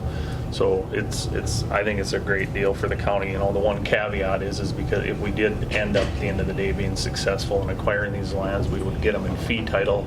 They're not tax forfeit, so we would not get pilt on those 560 acres, but I think the timber revenue that we would get off of them over time would offset that. We're looking at, like I said, 560 acres, and the estimated market value that the assessor's office has on those lands is like $382,000. So I think it's a great deal for the county. I mean, when we look at these type of public land acquisitions, it's not just, hey, there's a 40 I think we should acquire, and these strategically fit in with other lands that we have, and they give us good access, important access to stuff that we currently manage. So that's what we're looking at doing here is authorizing myself to send Northern Waters Land Trust a letter saying that we would be partners in this project. So. And you've had your eye on this for quite a while too. So. Yeah, it's been something that's it's been in the works for going on 2 years now. So we kind of, ever since the Conservation Fund announced that they were going to purchase those former potlatch lands, this has kind of been the end goal. They said within 10 years they wanted to get the title in the hands of the state tribes and county governments. So if we can be successful or in this partnership and getting those Lessard Sam's funds, it'll kind of put that project to bed, in a 3-year time frame probably. So. Well, great work, thank you. Anything else to add on that? Wishes of the board. I'll make the motion. Thank you, Commissioner Hill. I'll second. Thank you, Commissioner Roach. Any discussion? Well, it sounds like definitely a good thing, and I know we've talked about this before, where we can get in there and kind of adjoining lands. You've already spent quite a bit of time figuring that stuff out, so yep, kind of the next avenue of. Yeah, and when we went through that exercise with the state, we were conscious to look at, if it is truly going to have to go back in public hands, we were very conscious about saying, well, this 40 or this 80, it could go either way, state or county. Well, maybe it's better for the state to acquire some of these because the county will at least get pilt if the state acquires them versus if we get them in fee title. So we were very conscious when we went through that exercise regarding that. So We still have some public lands out there available. Yep. Very good. Any other discussion? Hearing none, I'll call the question. All those in favor signify by saying aye. Aye. Aye. Opposed? And motion carries. The next up is consider a trail permit? Yep. Through some property? So this is, we met committee of the whole a couple weeks ago regarding this request. We have a request from the International Voyagers Snowmobile Club for a new snowmobile trail across certain tax forfeited lands in sections 13, 24, 25, and 30 in Township 69, Range 23. We kind of vetted the project as best we could. We kind of heard some concerns, but I think I hope we can mitigate those concerns as best we can. And you can see in your packet there's an attached trail use permit that we would recommend approving to the Voyagers Club for that trail. And that's going to kind of expand our opportunities for another new trail to ride to and kind of loop an existing business in there. Yep. Out in the Ray area. Yep. They got a good trail system on the way out there, and just kind of looping it out. So you gentlemen have anything to add, or?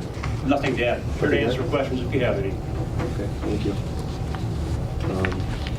Yeah, everybody feels comfortable with it. I think we've made a good route there and good calculation of route, and have heard some concerns and stuff. And it sounds good, and it sounds like a good route to go with too. So. I've been trying to get it for quite some time. Yeah. It was 6 years, you end up moving it over further. Yep, away yep. From, Yep, the original request back in 2015-16 was a little different route than this, that maybe would have had a little more impact to some adjoining landowners. So this route is a route that wasn't explored back then, and hopefully we can mitigate things as much as possible. So. Yeah, that sounds great. Thanks for all your work on it. Thank you to the club and Kirk there, and you, Nathan. With that, I'll turn it over to the board. I'll make a motion. Thank you, Commissioner Roach. and I'll second it. Thank you, Commissioner Hill. Any other discussion? Hearing no discussion, I'll call the question. All those in favor signify by saying aye. Aye. Aye. Opposed? And motion carries. All right, thanks. Yes, sir. Appreciate everybody's patience here. We ran a little over, but it's hard to sometimes time these things out when you have a lot of public input and a lot of stuff going on in the community. So. Yeah, no, I think we can get through the highway stuff fairly quickly here. It's not too controversial, so. The first item would be adopting a resolution designating certain county roads and bridges as unorganized territory roads. So first and foremost, I'd like to say that this does not require any address changes. I know there was a letter that went out about a month ago that referenced some potential address changes. This resolution does not. So we are looking at redesignating approximately 112 miles of current county road to unorganized territory roads. What this does is it opens up funding from MnDOT to us in the amount of, at minimum, probably about $75,000. This will help with maintenance or any construction projects on these roads. Currently, they're funded by just local levy dollars. Again, I'll say that this does not change any addresses. Essentially, it's just an administrative change on our part over in the highway department. County Road 101 will still be called County Road 101. In our records, it'll be referenced as maybe UT County Road 101. Again, no change to addresses. That sounds good. There was some concern of that. I heard, and obviously with Birchdale Post Office zip code issue, that was right on the forefront of concern too. So. Yeah. Currently we have about 129 miles of UT unorganized territory road. Adding the 112 would bring us up over 200 miles of UT road. So again, it also opens up additional funding for bridge replacement. We have a handful of bridges on current county roads that will be changing to an unorganized territory road, and they become a lot more attractive to additional funding from the state at that point. Yeah, it opens up some opportunities for funding some of those things. So, that's very good. The bridges are expensive. They are. One thing to note is if Koochiching County ever got any townships, or if a city were to annex a road that included one of these UT roads, they would take over ownership and maintenance of that particular road at that point. And you have a list of all those roads available? The list of roads is correct. It's in Exhibit 1. Yep. You can see, I can read through them, or I kind of thumbed through there about how many roads there is. I counted them up now, but I don't remember. Yeah, there must be close to 30. Various different mileages and things like that. So. Yeah, all over the county as well, not just one particular area. All right. Well, and when was this discovered? This was just discovered probably, what, 6 months ago? So we are the last county in Minnesota that has taken this route. Well, that's something. We are. You look at other counties, say Roseau County. Roseau County has over 2,000 miles of township roads. They might have some townships, but they get a pretty substantial amount of funding for that. Actually, I think it's even more than their state aid funding. So. All right. And we just look to do it after resolution to designate those, and then there's a time period before we can claim them. Like Yep. a 6 or 8 month. Yeah, we should be able to claim them at the end of the year. Okay. All right. Sounds good. Wishes of the board. I'll make the motion. Thank you, Commissioner Roach. A second. Thank you, Commissioner Arnold. Any discussion? Hearing no discussion, I'll call the question. All those in favor signify by saying aye. Aye. Aye. Opposed? And motion carries. Again, no address changes. I plan on sending out a letter probably towards the end of this week clarifying that to all the residents that originally got the letter about a month ago. So, Okay, thank you. yep. Thanks. And you're going to advertise for some bids here. You got some road projects? Yeah, item number 2, advertise for for bids for low SAP 036, 624, 023, and that's associated with 036, 629, 014, and CP 2023-02. The first project is 2nd Avenue. That segment is located between 19th Street and 26th, or Memorial Drive. We'd like to do that one this year. The next SAP, or the next project, is the segment of County Road 29, between the Haney Road, between Trunk Highway 53 and 217. Just a simple mill and overlay there, 2-inch mill and overlay. And then the last project, the CP 2023-02, that is on County Road 1 over the Bear River Bridge. It would be repaving that area. Engineer's estimate puts it in at just about $1.4 million. The first 2 projects, the SAP projects, those are state aid construction, and the CP project we do with state aid maintenance dollars. All right. Wishes of the board. I'll make the motion. Thank you, Commissioner Hill. I will second. Thank you, Commissioner Roach. Any discussion? Anything further on those? I hope our engineer's estimates are close. I hope so too.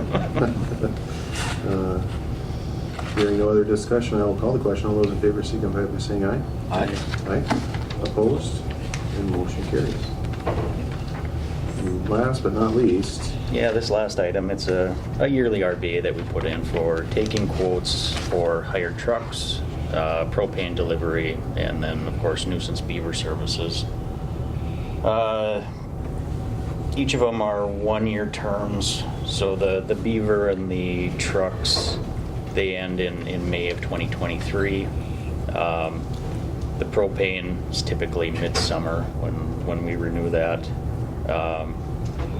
But yeah, just going out for quotes and advertise in the local paper for it. sounds good. I'll make the motion. Thank you, Commissioner Howell. I'll second. Thank you, Commissioner Roach. Any discussion? Hearing none, I'll call the question. All those in favor signify by saying aye. Aye. Aye. Opposed? And motion carries. Thank you. Thank you. Thank you, Trent. Thank you. The next up is Environmental Services. Good morning. We have Hi. hello, good morning. Good morning. Almost lunch, but thanks for hanging out there. Appreciate it. Maybe just introduce yourselves and kind of what a little bit of what you've been working on and what's coming up. And Sure. So we're working on, we've been talking with the board about the One Watershed, One Plan for the Rainy River, Rainy Lake watershed. As you know, we received a grant for planning to create this plan. And as part of that process, we need to adopt a memorandum of agreement to be a partner in this process of creating the plan. The entities that will also be involved will be the City of International Falls, the SWCD, of course the county, and the City of Rainier. So they each have to go through the same process to adopt, being a part of this memorandum of agreement as part of the process to develop the plan. So this is plan development, going to take about a couple. The hope is that, and I'm Pam Tamevy with the Cooch Soil and Water District. We met on the 13th with the policy committee members and the steering committee members to review the draft, which has also been reviewed by the county attorney. And at that time, we went over the timeline. The goal is that we'll be in planning for about a year. It's a fairly quick turnaround, and that includes our public engagement and public meetings for review and comment. And so we're just at the kicking off stage, and once this is the final piece to trigger the funding to come in, the next step then will be we're trying to set up a meeting to finalize the bylaws and then look at how the policy committee would like to move forward with hiring a consultant. And they'll do the lion's share of pulling everything together, but with the partners' input. And then the policy committee will also establish the advisory committee members to provide resource concern inputs and get into the guts of the plans. So. And at the end of the day, we develop a plan, and there's implementation of the plan after the plan is created, and there's dollars attached to that are allocated from the state for implementation in the plan. So the plan has to be done before we get the implementation dollars, and those items that are identified as priorities in the plan, which all the partners will be involved with to try to craft this plan, those will be the things that are focused on with those implementation dollars. And there's other watersheds throughout Koochiching County that will also need plans, but this is the first one that we're tackling at this time. There's also the Big Fork, the Little Fork. We have the Rainy Rapid that is being done by Lake of the Woods County. We're a limited partner on that one. We have the Red River, I think it's the Red River, is that? It's Upper Lower Red, and Beltrami's they're leading that at the same time. Yeah. So those are underway. And then we have the Upper Rainy Watershed, I think that's called, that it has just a little tiny section on the east side of the county, but that's being led by St. Louis County, and but it's a very small little section, so we're limited partners in that. So really, we're going to be involved with these three, but this is the first one. So. And they're doing similar. Yep. In each one of these watersheds. Yeah, and again, we're one of the last counties to start working on these, do these types of plans.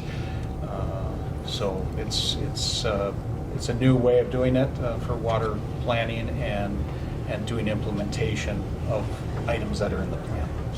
So the bottom line is it's going to bring some dollars in to, repair some of these issues and make things better overall in general. And I think Commissioner Hella is going to be the representative on that committee for us. And along with... currently, we have you listed as the backup, but once Commissioner Scoy's position, you could restructure how you would like to re-identify. Right. So and that can change any time, too. I mean, whatever you guys decide. I think, with that District 5, it's a big area, it has a lot of land, a lot of water. I think that'd be a good idea to have that. And may want to be involved with that Upper Lower Red as well, which encompasses the I've seen that we're not kind of a member. Well, there's a little bit of it there. We don't really necessarily have a voice on the seat, but it'd be nice to kind of keep in contact with those folks too. So. And we've been in communication with them, staying in touch. So. It'd be nice to have more time. We can get in, just dive right into this. All of it takes time, right? So. All right. Anything to add on that? I don't think so. No, thanks. Just looking for the motion to adopt the memorandum of agreement. And then that would include the county board chair's signature, Matt's signature, and the county attorney for the county. And then I'll be bringing, the other entities will be finalizing theirs as well. Great. I'll make the motion. Thank you, Commissioner Howell. I'll second. Thank you, Commissioner Roach. Anything further? No further discussion. I'll call the question. All those in favor signify by saying aye. Aye. Opposed? And the motion carries. And thanks for all your work on this too. I know it's a lot of pulling all this stuff together isn't easy, so. So the next item that I have is the Environmental Services and SWCD NRBG Service Agreement. This is something we do every year. We work with SWCD on each of the programs that are listed. It's Shoreland, which we receive $2,722 per year, local water management, $15,025, and Wetland Conservation Act, $28,913, for a total of $46,660. And so I just need authorization to enter into the agreement and continue as we've always done. So. Sounds good. Thank you, Matt. I wish you the board. I'll make the motion. Thank you, Commissioner Roach. I'll second. Thank you, Commissioner. Any discussion? Hearing no discussion, I'll call the question. All those in favor signify by saying aye. Aye. Aye. Opposed? And motion carries. Thank you. Thank you.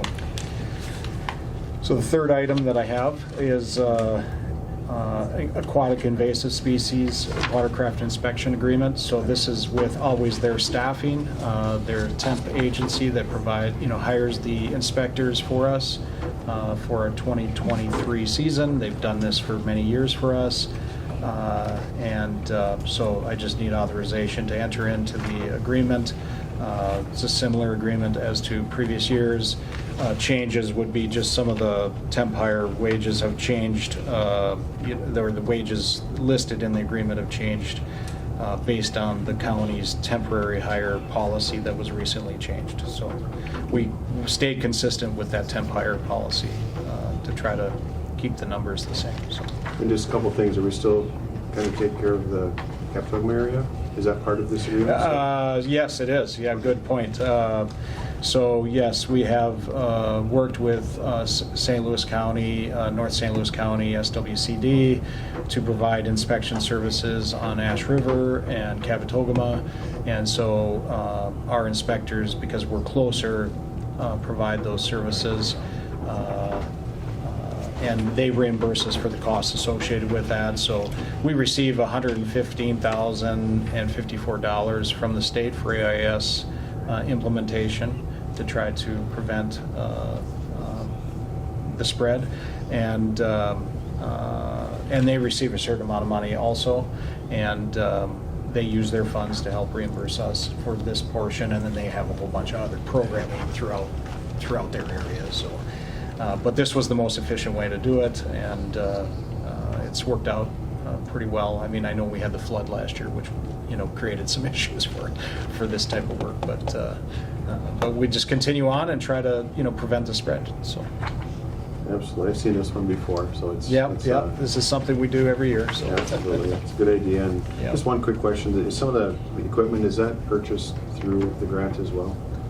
The equipment, the spray down areas or anything like that, or is this just kind of a monitoring type deal? So this particular agreement is just for AIS inspectors, but I mean we receive funding. Like I said, the $115,000, and we have an AIS restricted fund that we utilize for various things. So we have a equipment that we use to clean the boats and decontaminate them, and that equipment in the past was bought through the AIS funding. We haven't purchased a new AIS decontamination unit in quite a few years. The National Park recently purchased a couple of them, and they are being located down in the Capitogama and Ash River area, and so our inspectors would be using those, and we have an agreement with them, or work through that agreement. We've had it in the past, and we'll be bringing some of those agreements forward that are related to this. They don't all come at the same time. It'd be nice to have everything come at one time, but it's not the way it works. As soon as we get them, we try to move them forward and keep the program rolling, but various things happen at various times. Last year, there was a grant to Rainier for their plans for placing a unit, a decontamination unit. I think it was a waterless CD3 unit as part of their new boat ramp and docking development. And so we provided a grant from our AIS funding for a portion of that, and they paid the rest. And then they take on the responsibility of maintaining it and doing whatever they need to do. So. But, the more partners, the more people involved, the better. We're trying to keep AIS from spreading, and the more involvement, the better. So. Absolutely. Sure. Wishes of the board? I'll make a motion. Thank you, I'll Commissioner. second the motion. Thank you, Commissioner Howell. Thank you, Commissioner Roach. Any discussion? Hearing no discussion, I'll call the question. All those in favor signify by saying aye. Aye. Aye. Opposed? And motion carries. Last up is to consider approval of CUP. Yeah, so the Koochiching County Planning and Zoning Commission met on Thursday, February 9th to hold a public hearing on the conditional use permit application submitted by Shot Rock Properties. We have representatives from Shot Rock here, so they can provide additional information. And they're requesting an amendment and renewal of the existing approximately 38.1 acre quarry permit approved by the county board in 2019. The rock quarry, which has been in operation over approximately the last 16 years, is located about 3/4 of a mile southwest of Margie. In addition to the 5-year renewal, the application requests to remove 30-foot maximum depth of the quarry and modify hours of operation to 6 a.m. to 8 p.m. Monday through Saturday. The 2019 conditional use permit condition, in one of the conditions, stated the hours of operation shall be 7 a.m. to 7 p.m. on weekdays only. No blasting, crushing, or hauling shall occur during the Minnesota firearms deer season in November. And so, the change on hours was from 6 to 8 Monday through Saturday versus 7 to 7 weekdays. And both the conditions that were approved or recommended by the Planning Commission also excluded the Minnesota deer hunting season in November. So, let's see, the parcels are zoned M1 manufacturing, and the existing rock quarry includes processing activities associated with the aggregate blasting, crushing, screening, hauling, sand, gravel, rock, washing, batch plants. As per the 1975 zoning ordinance, the M1 zoning allows quarrying, mining, and processing of products with approval of a conditional use permit. The site is currently accessible from both State Highway 71 and County Road 61, and the Planning and Zoning Commission unanimously recommended to approve the conditional use permit application as submitted with the attached conditions, and I included that in the packet. And I can certainly read the conditions if you'd like. Please, Matt, would you? Okay, sure. So listed conditions for Shot Rock Properties, Margie Quarry. Reclamation plan must be submitted to the Environmental Services within 60 days of approval of the conditional use permit, and reclamation must be conducted ongoing rather than all at once upon completion of mining. Number 2, applicants shall conduct a pre-blast survey of all structures and wells within a half mile of the parcel having the quarry. And I do believe that the blasters had talked about conducting surveys, pre-blast surveys of some of the places in Margie too. Is that correct? Yep, if they wanted it. Yeah. Yep. So, but the requirement is within a half mile, and then they said they might do some additional. At least what was recommended. Okay, so applicants shall notify all property owners within a half mile of blasting at least 1 week or more This was changed from last, in a previous CUP. Dust shall be controlled at all times. Runoff shall be retained on-site, directed into settling ponds or other devices, and not allowed to be directed directly to any nearby streams and rivers. The applicant shall repair any damages done to county roads as identified by the County Highway Department. Number 7, all noise levels at the quarry property line shall be subject to OSHA industry standards. Number 8, applicants shall minimize noise from trucks hauling material to job sites, assuring good quality mufflers and reasonable speeds. Number 9, hours of operation shall be 6 a.m. to 8 p.m. Monday through Saturday. No blasting, crushing, or hauling shall occur during the Minnesota Firearms deer season in November. Number 10, as per section 4.52, subpart 5 of the 1975 Koochiching County zoning ordinance, initial approval shall be effective for no more than 5 years from the date of the conditional use permit approval by the county board. Authorization may be extended for additional years administratively, not requiring a new conditional use permit application, subject to no valid complaints received.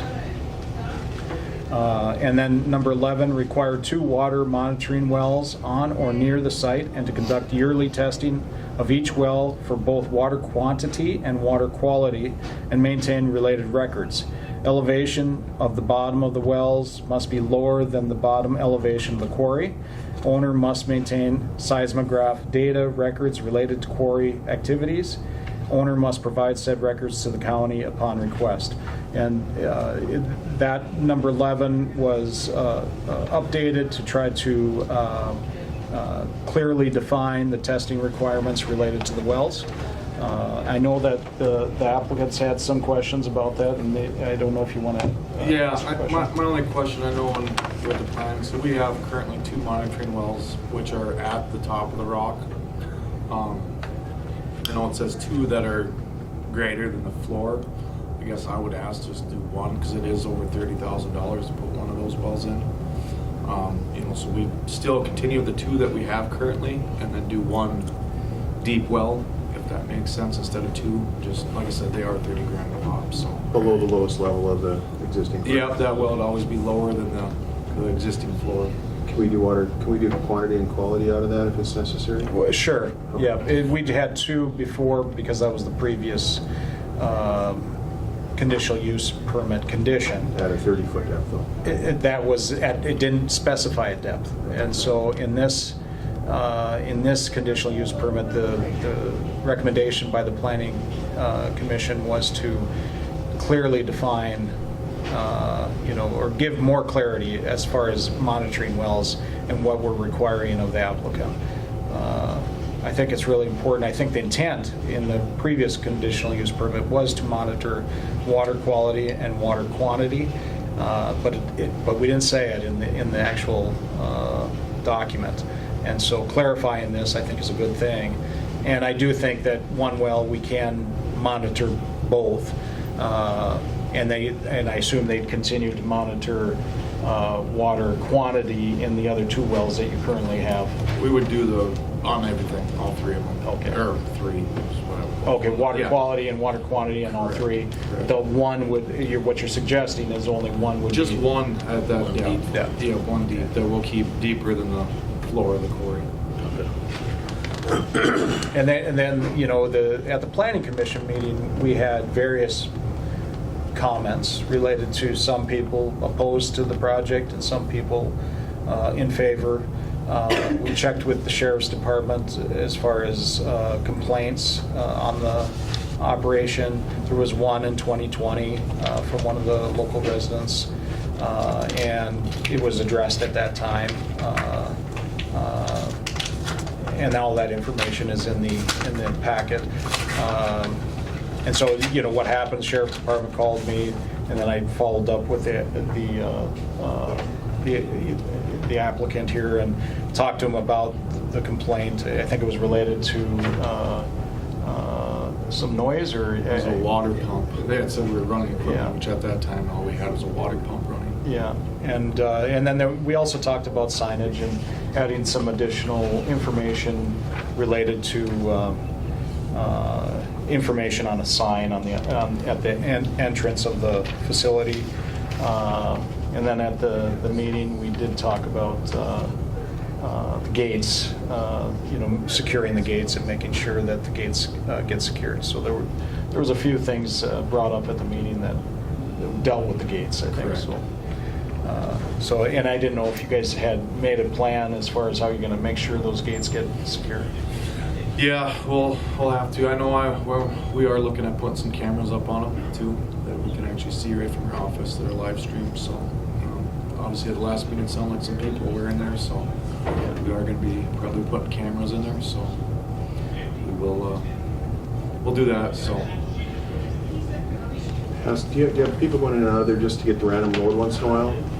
No, not really. So as of right now, 99% of that product is for ready mix. Either goes here to our plant Little Fork or down to Bemidji. So they're currently hauling out of there right now, but when restrictions go on, they'll be done. So yeah, there shouldn't be, unless we go up there maybe a couple times a year to get a couple loads of oversized rock, decorative rock, but that's about it.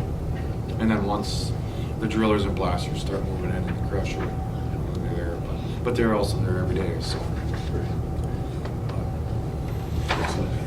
So just to note that one change, and you're okay with that, Matt? We have the one, well, I understand that's, that was misworded. I don't think the intent was there to.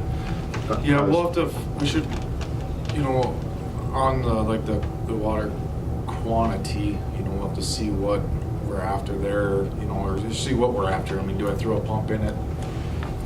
Pump for how long before there's no water? Yeah, so I guess I would look for a baseline of where it's currently at.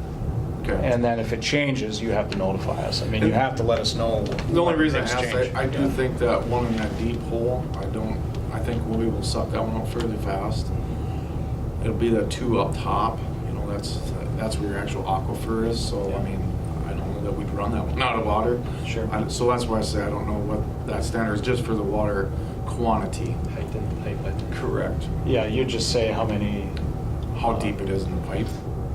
Well, or gallons per minute, to try to Gallons. understand. Like trying to get gallons per minute for so long. Right. To, if it's an hour, 2 hours, or 4 hours, and then do that every so often. Right. So you're. Right. Okay. So just get a sense of what that. Right.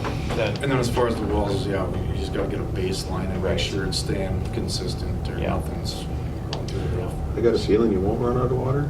So, certain areas out there, so. Right.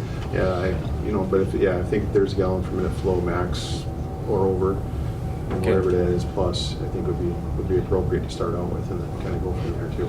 If that hasn't been done already, and that could be part of the condition. To do that. That's okay. Just understand where it's at right now, and then if it changes, then Right. Okay. So, and then there's a question of why, at that point, so. But I guess get the baseline, and then we have that on record, and then if something changes, you can let us know. Okay. Or if we request the records, you'd have to. Let us know, of course. One more thing I'm looking at here, just to help you guys out, is it says Minnesota firearms deer season. You want to make sure you exclude like muzzle season, because that carries on all the way up until December. Yeah, that would be good. Well, I think it's firearm season, though. I suppose that's considered firearm season. Yes, it is, so. I don't think there's very many people actually doing muzzle season, but if somebody wanted to push that issue. Right. I think the intent was rifle, wasn't it? Yeah. We could define that based on whatever they have and the rules, the DNR, they'll define that between the two. Yeah, okay. So that's a good point, though. Check with the DNR. 'Cause I know muzzle season goes all the way into December, and if you guys are planning on firing back up as soon as rifle season's over. We do, so, yeah. Thank you. Thank you, Commissioner. Good catch. Properly noted in item 9. Item 9, I'm going to check with the DNR to get a clarification of the name that deals with our 3-week season, Yes, right? that's right. Intent is rifle. Yeah. Right. And then on number 11, it'd be changed to one well deeper than the bottom of the quarry. Yep. They would still have, so maybe we would say 3 wells, 1 well deeper than the quarry. What's that? 3 wells, 1 Correct. well deeper than the quarry. Correct. Okay. 3 wells. Yep.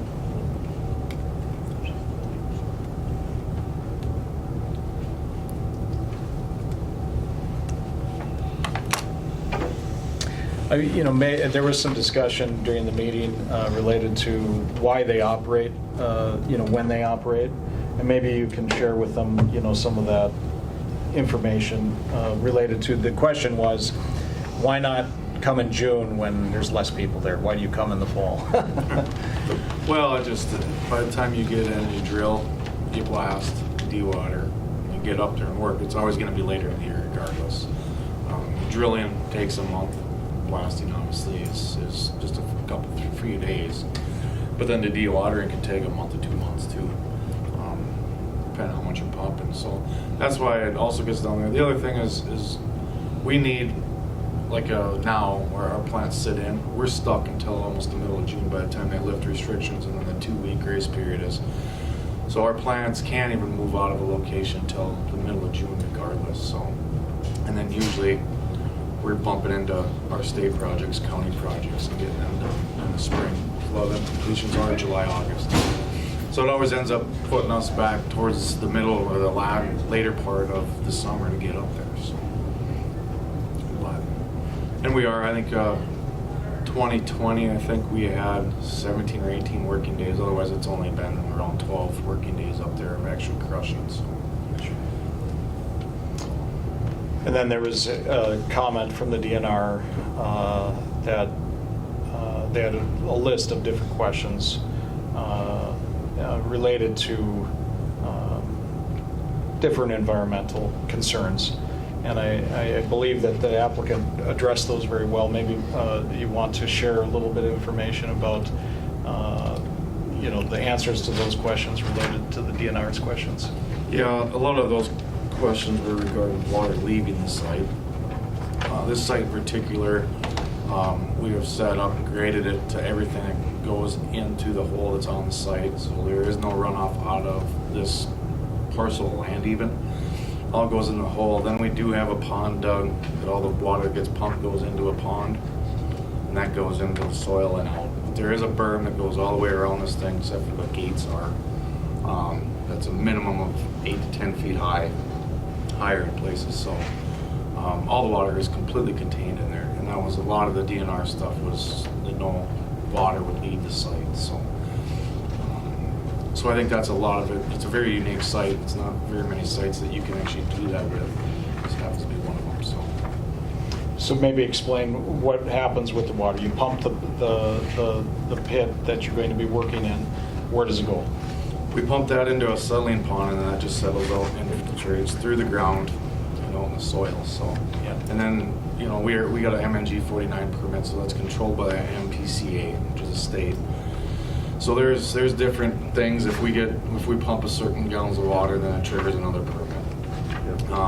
Or if this pond fills up and water has to leave, well then here's a series of things that we have to build and put in before that water can leave. So, and that's all controlled by the state of Minnesota. So.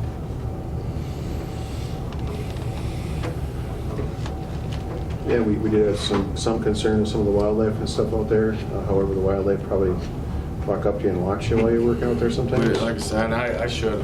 We got pictures. Last year our crew was in there and we had a moose walk right underneath one of our main conveyors as we're crushing away. So, I don't know. And like I said, I've been doing this since I've been 16 on a crusher. And wildlife walk up to you, wolves walk up to you, coyotes, you name it. They're out there. They don't get scared. Maybe if there was a loud bang or something, they'd run. But if it's consistent noise, they're not afraid. So. Even with grouse will walk out right there. So. There was another comment, or one of the main themes at the meeting was talking about noise and the peaceful nature of that area, and so I guess they had concerns about some of the crushing related to the noise related to crushing. So maybe you can explain to the board your operation, how and you explained this at the meeting, so I'm going to ask the question, how the expanded hours helps with that issue. Yeah, so, I mean, everything is the longest is getting our plants up and running, so the longer they can run, the more efficient we are. If we can get the hours changed, you're gonna cut time off of how many days we're there, so it's longer hours, but it's gonna be, when you look at a calendar year, it should be less days that we're there on site with all this noise, so that should be a big part of it. So, When do you usually start crushing? when do we usually? Yeah, Usually in October. Okay. About when we do, October. I know this year we're actually going to get in there, and this is probably the earliest we've did anything, but we want to start the drillers as soon as the snow gets off. And we're going to do enough for probably 2 years of, this blast lasts 2 years, so we won't have to do another shot for a couple years. But then get enough material up for 2-3 years, so this year. So. Oh, so you'd just be blasting enough for a couple, 3 years and crushing possibly. Yeah, if you look at the history of this quarry, I mean, we used to go up there, we'd blast it, crush it, we'd be there quite a bit one summer, but then we wouldn't hardly be there at all. Well, in fact, sorry, we wouldn't be there for a few. When we do one blast, one crush and set, we'd have to come back to you guys to get another permit in 5 years. So it hasn't been until the last few years to where we're doing a certain amount every year. So so it isn't a lot, but we will get there. And I would guess we're doing what we want. Probably wouldn't be there next year. The following year, go on drill blast again. So some of that rock crush though provides to Little Park area there? And Oh yeah, yep. We're ready next. Which, Lakes just put their plant in town here 2 years ago. And of course, like anything, you move in, you got business, but as you sit there, you get more and more, and you learn of stuff, and you bid more jobs. So they're, I know they got a bridge job, a pretty good bridge job for the county already this year. So, like I say, there's more stuff. They'll be bidding on it. So. And Lakes, you're talking about Lakes Concrete? Lakes Concrete. Yeah. So Lakes Concrete's our sister company. That's owned by my father. He's got a partner in it. So. And I know my brother and I also have a hot mix plant, which that we're probably going to be expanding this direction. I would guess within the next 5 years, of possibly putting a stationary plant real close to that area. So is our thoughts, but so it will be. We'll be moving some stuff into this place. Yeah.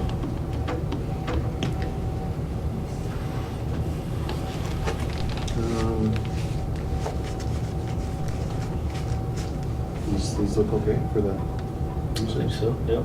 I think we're fine with the one hole. I think that's fine as long as it's lower than the depth of whatever the cut is. Correct. And then the okay. 2 other lining wells, if you're okay with that, I think we'd be fine with that too, just as a modification. Kind of missed it that night. There was right. kind of a lot of stuff going on there too. So right.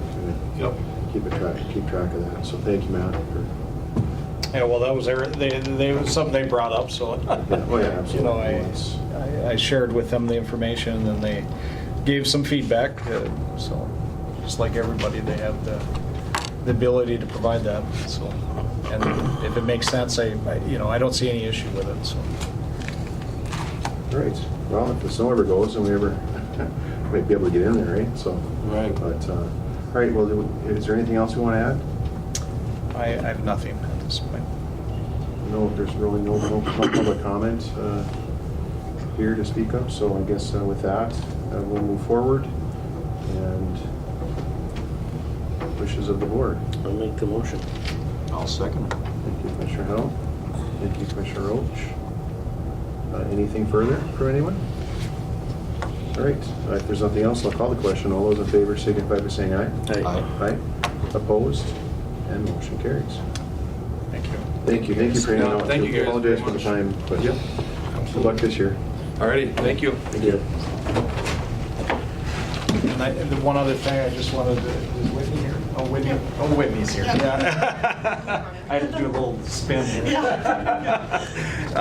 So Whitney Sims was hired as the environmental services specialist in our office. I think you guys were aware of that. She's been doing a great job, jumping right in and getting fully submerged into the into the job. And so she's doing a great job, and I just wanted to introduce you guys to her. I think you already know her, but I just thought, since we had the opportunity, I would do that. So. Very good. Congratulations. Welcome. On the board. Thank you. Congrats. Thanks a lot, guys. Thank you. Thank you, Matt. Your desk doesn't look like his yet, does it? Could be worse. I've been transferring some of those piles. That's right, there you go. Absolutely. Okay. Thanks a lot. Thank See you, ya. Matt. Next up is public comment. Mr. Hanson, any? Thank you, Mr. Chair. Thanks for hanging out there. I'm an hour off on my time, so. Well, that brought back memories. And gentlemen, I appreciate your time. Maybe you saw in the International Falls paper press release by Senator Smith saying that the zip code was fairly much settled and that you'd be able to use what you want. But since that time, the post office the Postal Service has said that she didn't quite understand, and there's still some gray area. Okay. I got a call yesterday from Representative Stauber's office, and he is a gentleman that deals just with United States postal issues. And he asked to talk to some of our township people, which don't exist, and then they asked if they could contact a county commissioner who represents our area. So, I briefly explained to him that, that's just not possible. I suggested the chairman of the county board. And so I've come today just to ask you if it's okay if I give him your contact information and he can call you. Oh, absolutely. Yeah. Yeah, I actually had a call from Overshare's office, I believe, about this very issue, and they were kind of following up and saying it was kind of ironed out and everything, and I thought, Yeah. well, that's good, and I seen you, I was going to talk to you, and Yeah, well, that's, and then the iron wasn't hot enough, the iron evidently. wasn't hot enough. Okay, Yeah. well, that happens. Yeah, yeah. And the other two brief reasons I'm here, Commissioner, is I'm trying to drum up some membership in the County Historic Museum, and I know that you guys fund them. But I'm going to give you each a flute from the County Historic Museum, and the next time I come, I'm expecting you guys to be able to give me a rendition of Yankee Doodle Dandy. Thank you. Thank you. Yeah, and they do work.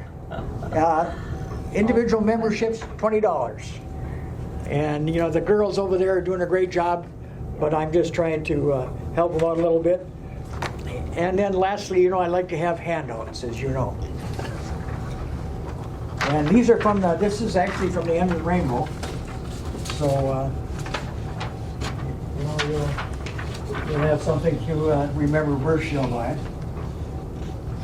I was also on the end of school board, past chairman. Got to drop the puck in their arena in the first face-off they had. And I know that there's financial issues and that they're difficult, but they can really take some marginal students and really make them into adults and taxpayers. Yeah. So thank you, gentlemen. That's all I got.